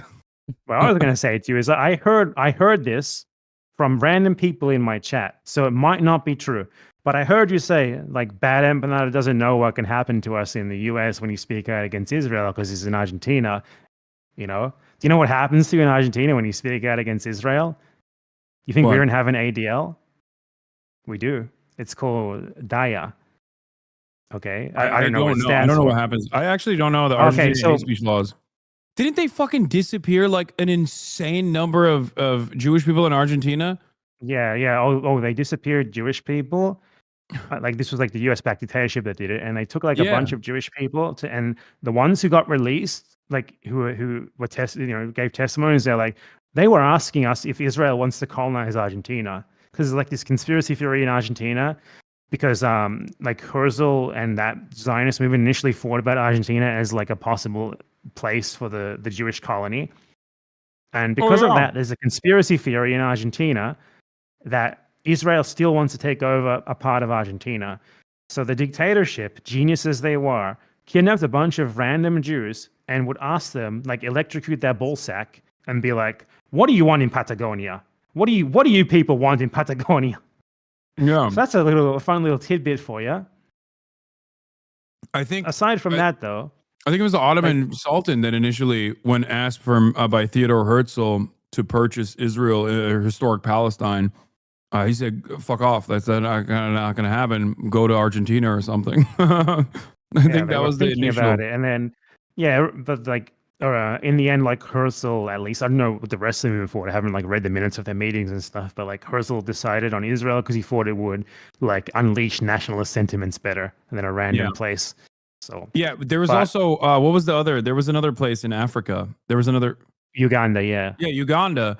And the irony is they were like, we can't do Uganda because like the natives will kill us if we do Uganda. That was one of the big reasons why they didn't want to do Uganda, from what I understand. Yeah, they thought they were too combative, probably. Yeah. which is But what I was crazy. getting at, like at the beginning of this little segment here, is like, so in Argentina, guess what the legal definition of anti-Semitism is under hate speech laws? Guess what definition they use? IHRA. You know it. IHRA? Is it IHRA? Yeah. Yeah. It's like Classic. comparing Israel to the Nazis is anti-Semitic. Or saying that Israel is racist is anti-Semitic. This is the legal definition of anti-Semitism under So Argentine what hate happens speech to laws. you when you say stuff? I don't know. Why haven't they reported me? Why? Where are they? I'm here. Come at me. But they mostly go after like politicians, as far as I know. Like, so about 6 months ago, there was a politician who said like Israel is Nazi Germany, Israel is racist. He literally just said that sort of thing. He said the Our truth. ADL, our ADL took him to court, and he got sentenced to a 6-month suspended prison sentence. What? So yeah. So what's gonna happen if they come after you? You're gonna go to jail? Maybe then I'll actually stream from jail. Yeah, no, motherfucker. You're gonna be like, "Am Israel high, sir? I'm so sorry." Yes, sir. I'm so sorry, sir. Yeah. Please don't come after me, Just Mr. like me, Millet. just like me at the fucking the DHS when they were like, "Do you like Hamas? Do you think it's a resistance group?" And I just kept repeating, Hamas is a recognized terrorist group by the U.S. State Department. That's what I just kept repeating over and over again after every question. I was like, the Houthis are That's the best recognized answer. as a terrorist group by the U.S. State Department. And then whenever they kept asking me about Israel, my opinions on Israel, I was like, I am on the side of peace. I want You sounded peace. like fucking Ahmed Fouad Al Khatib for a while there. Yeah. I'm on the side of peace. Or the other guy's like Luai Ahmed or whatever. There's a Yemeni version of the one who they were posted like fucking Ethan Klein quoted him. Oh my God, yeah. these He was people. like, Hassan, I'm you a don't staunch understand. advocate for the Palestinian people. Here's this paid token Arab who happens to agree with every single Zionist talking point. Dude, paid token Arab from the Atlantic Council. Like, here is the guy that works for the fucking Atlantic Council. Like, are you kidding me? The Yemeni one as well, or are you talking about Ahmed? No, I think that I don't know what the Yemeni one does. I didn't even look at him. He's hotter than the Palestinian token. I'll be honest. The Luai Palestinian Ahmed is, token guy. Oh my God, he's. I don't know if I have a video on where I cover him, but his story, it's incredibly sad, and then it's also pathetic because he lost like 20 family members in Gaza during the war. yeah. And he weaponizes that to do pro-Israel propaganda. He's like, I don't blame Israel for this. I blame Hamas. Blah blah blah blah. Oh my God, it's so pathetic and disgusting. I mean, I initially thought Hamas. he could be saved, but I was wrong. Son of Hamas is just a joke. I mean, he's honestly. a Mossad operative, isn't he? No. His story is way funnier. Okay, he wasn't a Mossad operative. He was a Shin Bet operative. Oh yeah, And, Shimon. so in the West Bank, and he ended up like he had to leave the West Bank for his own safety, obviously, because he was a Shin Bet operative, and the Israelis did not help him. The Israelis did not let him enter Israel because he's a Palestinian. He's still a Palestinian, so he had to go to the U.S. and beg for refugee status. He was initially denied refugee status until the Israelis like shipped over a bunch of former Shin Bet members to testify that he was a great servant to Israel, and then they gave him refugee status. So, like, he worked for Israel. He sold his soul. He sold his soul for Israel, and he still was not allowed in Israel. He had to go to the U.S. Is he now allowed in Israel at least? I don't think he's ever been to Israel, as far as I know. No. He went straight from Palestine to the U.S. No. That motherfucker He might is have not been. even. I'm not sure, but Bro, they did not let him live there's there. No way. He must be. Because, like, dude, I feel like I've seen him on Israeli television. He lives in the US. He usually is like on Video Link and stuff, but he speaks at, like, he does the tour, the speaking tour in US universities is how he makes his money, most of it. And he might have visited Israel, but he's not allowed to live there. Bro, he's such a nasty little fucking freak, dude. I hate him. He is the worst of the worst. Like, he's such the thing, at least scumbag. he's so bad that, like, he's so bad and obvious that he's easy to ignore, I feel, because it's like, he's like most people he will discard him out of hand unless they're already Zionists. Well, also because half of the people are going to be like, you're Muslim, I don't care about you. So there's that too. Yeah. But no, it's my favorite Zionist is like Rabbi Shmuley, because I think he's basically creating anti-Zionists everywhere he goes. Like, you could have motherfuckers who are like, listen, I went to Jewish camp. Like, I grew up loving Israel, and then the one time that they stand next to Rabbi Shmuley, they're like, I'm done. I'm over. We have to dismantle the Zionist I don't know entity. anything about him. I mean, I've mostly heard him because I've seen anti-Semites talk about how much they hate him. So you're anti-Semitic by association. I don't I'm think. sorry. No. I think that he is not like, he's gross, but I don't think he's like, he doesn't anger me. I think it's like funny is what I'm He saying. went on Piers Whereas- Morgan and said on October 7th there was 400 bloody breasts that were cut off of women. Yeah, and they So played stuff like soccer. that. They played. He said they chopped kicked off them around Jewish like women's footballs. breasts and played soccer with them. 400 of them as well. Man, that's where Ethan Klein gets all the shit that he makes up about himself from Israel. It's like they mailed me the skulls, they cut off the boobs. It's the same sort of shit. I don't understand what any of that. See, that's the other thing. Like, I don't give a fuck about the drama stuff that happens to Ethan at all. So, like, that was also really weird when he was like trying to fucking pin this shit on me. And I was like, did you ever get evidence that like someone called CPS? And he was like, no. That's Which was another thing. insane. Like I have not seen him provide any evidence that it even happened. And I I'm mean, sure we're it talking about the happened, but, CPS like- shit. They're going to be so angry about it. I don't know. I'm not going to take anything this guy says at face value. He doesn't deserve that. Given the shit that he says about other people, and given the fact that he just makes shit up all the time. But I like, just don't understand how this is like pinned on whoever the fuck Well, you he talked about seemingly him. is beefing with. You know what I mean? yeah, I mean, he's someone who was backed into a corner. I feel like he knows deep down that he can't. He's defending something that is indefensible.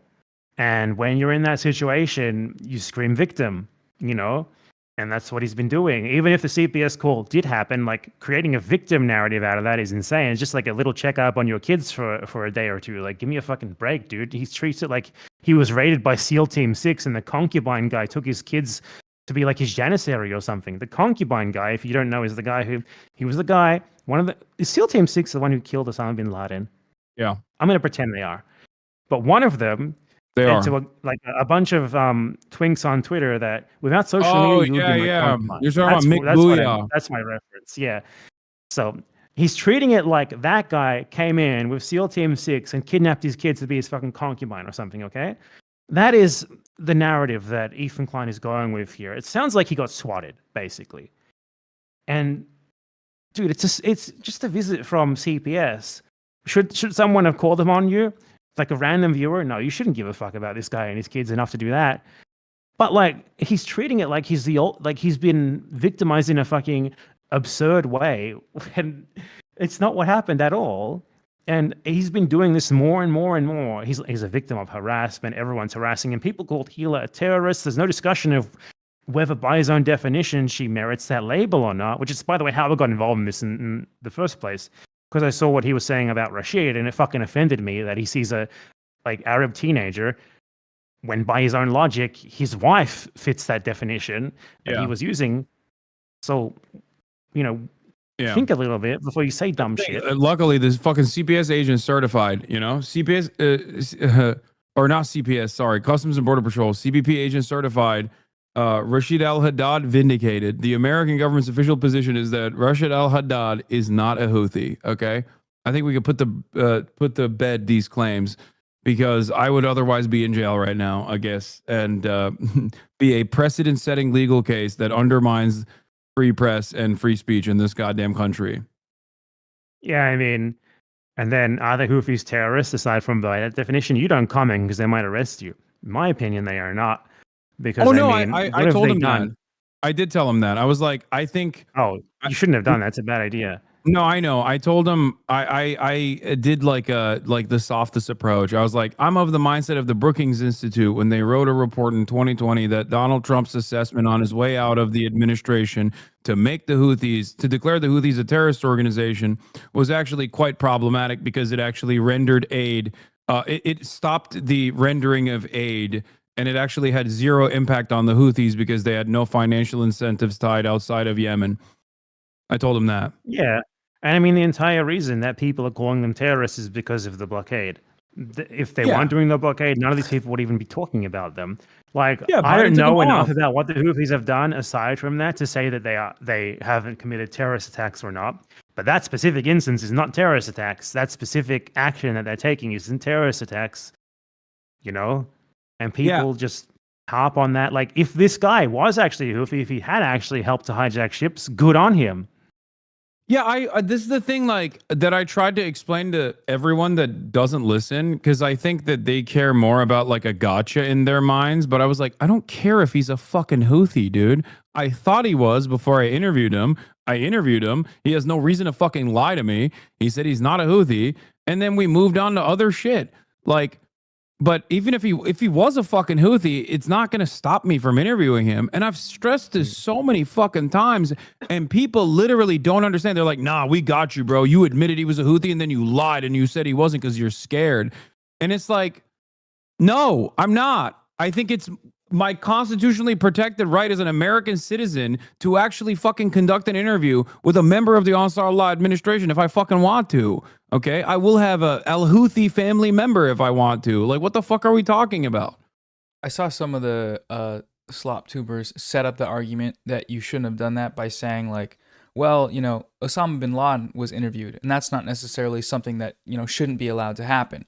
But in Hassan's case, it's actually different for actually no reason at all, just because No, it's the Hassan reason doing is it. because they say Hassan glazed them. He asked them about Oh, fucking yeah, One that Piece and was it. shit. You talked That's what about it an is, where they're anime. so stupid. It's like, yeah, they I didn't did. talk I asked a about fucking- anime with Osama I bin asked a Laden. 19-year-old Yemeni teenager who, even if he was a part of the fucking Houthi movement, I would not consider to be like an enemy of America, or even if he was an enemy of America, fucking good. We deserve to have a lot of these fucking enemies. Like, what the fuck are we talking about? What are they supposed to love us? Like, we did a fucking man-made blockade that created massive famine in the goddamn country, and we weren't even brave enough to do it ourselves. We let the fucking Saudis do it with our goddamn weapons and our fucking Air Force and our munitions. It was Boeing rockets that blew up the goddamn school bus in fucking Sanaa and shit. And oh my god, I can't believe they're walking over the Israeli and the American flag. Like, suck my dick, dude. Can do whatever the fuck they want with the American flag and the Israeli flag. I wipe my ass with the American flag. Fuck this. Hell yeah. Do you? But You might get arrested for that soon. I know, but it's like, I mean, this is the shit I do say all the time, and then people will clip it and be like, "Look, he's so radical and he's so scary," and it's like, yeah, let's not investigate why people would be so resentful about America. Let's just simply talk about how Hassan only says America bad.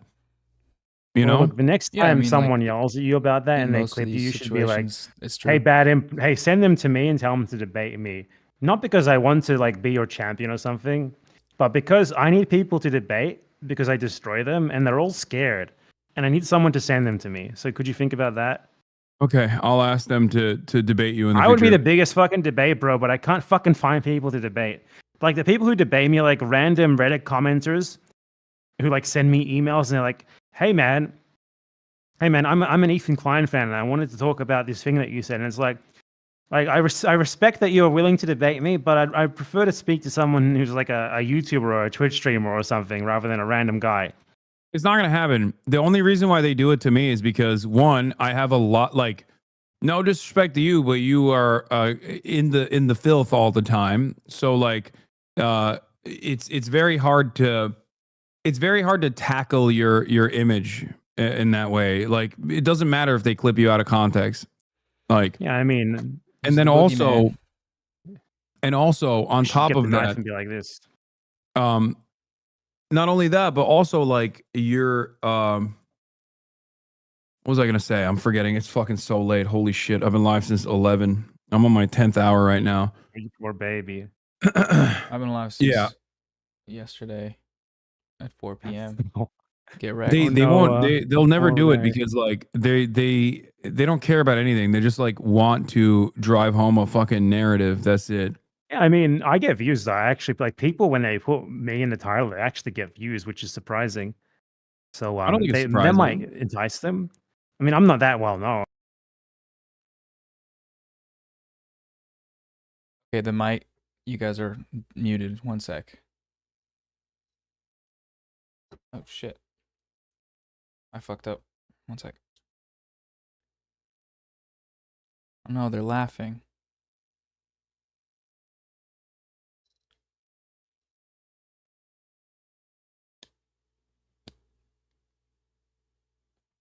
they're sharing so many laughs anti-Semitically.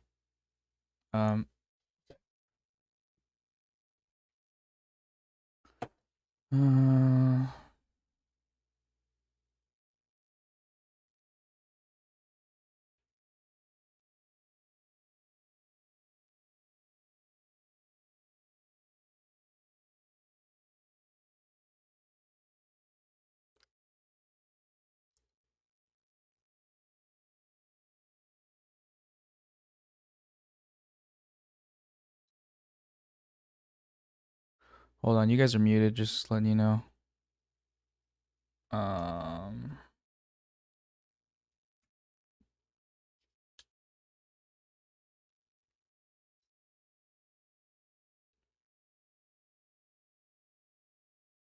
Saying Ethan Klein debate me.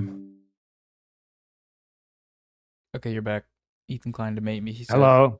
that you got challenged. Yeah, I was saying, Ethan Klein, debate me, Ethan Klein. Don't be a pussy. You can confront me. You can ask me why I called CPS. Did I call CPS? Let's find out, Ethan. You can ask me why I sent the skulls. Ethan, let's do it. Debate Let's him. go. Ethan.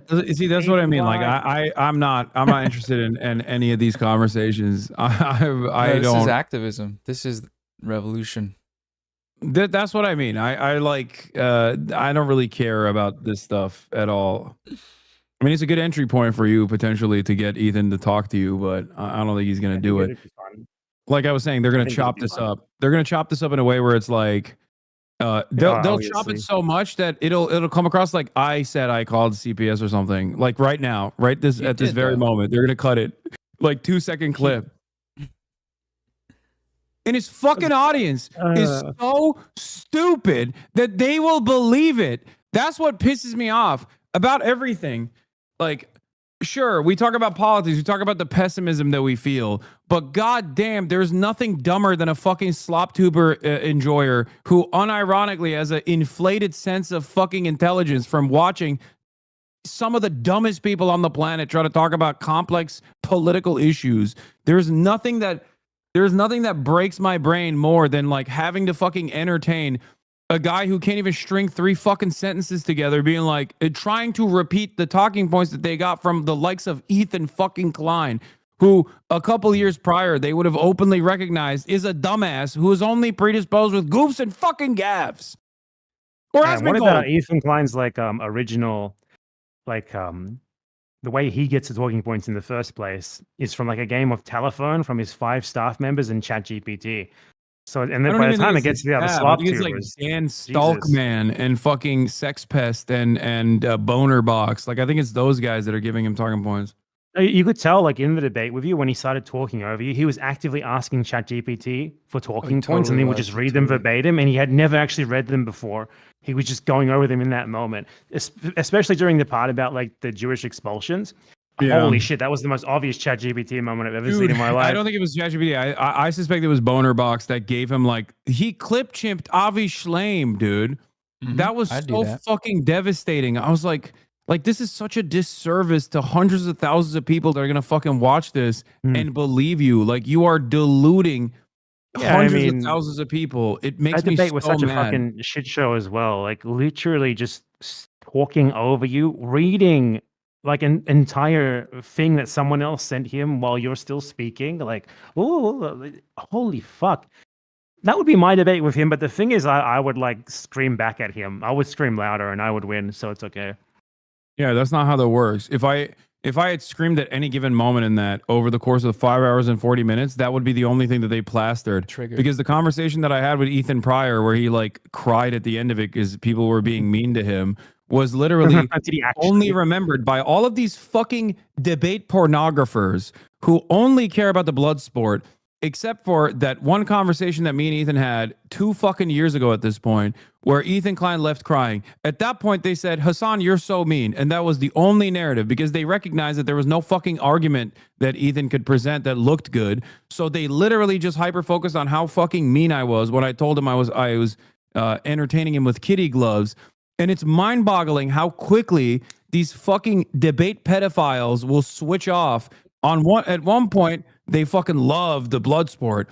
But as soon as it's like no longer fashionable to love the blood sport because their side in the conversation is like losing the conversation, then the debate pedophiles turn around and hit the optics point to be like, I can't believe how sad he made his podcast co-host. Yeah, like if those people give a shit about that. I mean, it's also like I hope you've learned since then that these people do not deserve you being nice to them. These people either directly support or tacitly support child murder, mass child murder. That's ultimately what it is. This is the main point of contention. Be mean to them. If they feel bad, if they feel harassed, honestly, great. I don't give a fuck. Fuck them.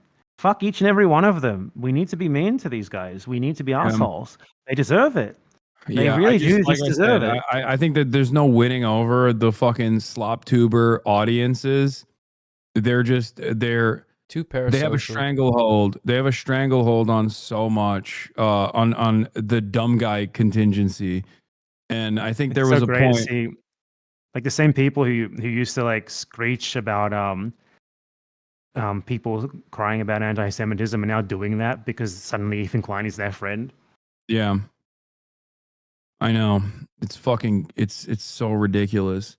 I mean, the people themselves, they say anti-Semitic shit. They say actually anti-Semitic shit, and then they turn around and they're like, "Wow, these guys are being big anti-Semites." Fucking so annoying. Anyway, I gotta go to bed. I'm so tired. Okay. All right. Okay. Thank you, guys. Do you have someone else? No problem. It's finally great to talk to Hasan Piker, the perfidious Ottoman. The Ottoman Hasan Piker has been confronted by BadEmpanada, wanted international criminal. Multiple counts of crimes committed by BadEmpanada, platformed by Hasan Piker. Hasan Piker, anti-Semite, platformed BadEmpanada on his stream. Yeah. Agrees with everything. Someone get that to the New York Post, please. Thank you. Yeah. The New York Times. He agrees with everything that I say. The New York Times. Get it to CNN. Do you condemn him? No, he says. Do you condemn BadEmpanada? That's so funny. That's gonna be the next question. All right. Good night, everybody. Good night. I forgot to say something. For coming on. I've had people stopped at the border of the U.S. and asked about their association with me. So next time it might happen. For real? Okay. Well, we'll see. Yeah. I want to put it past them. They asked me about my Twitch bans. So, all right. Next time. Sabra hummus. Bye. Bye. Sabra hummus.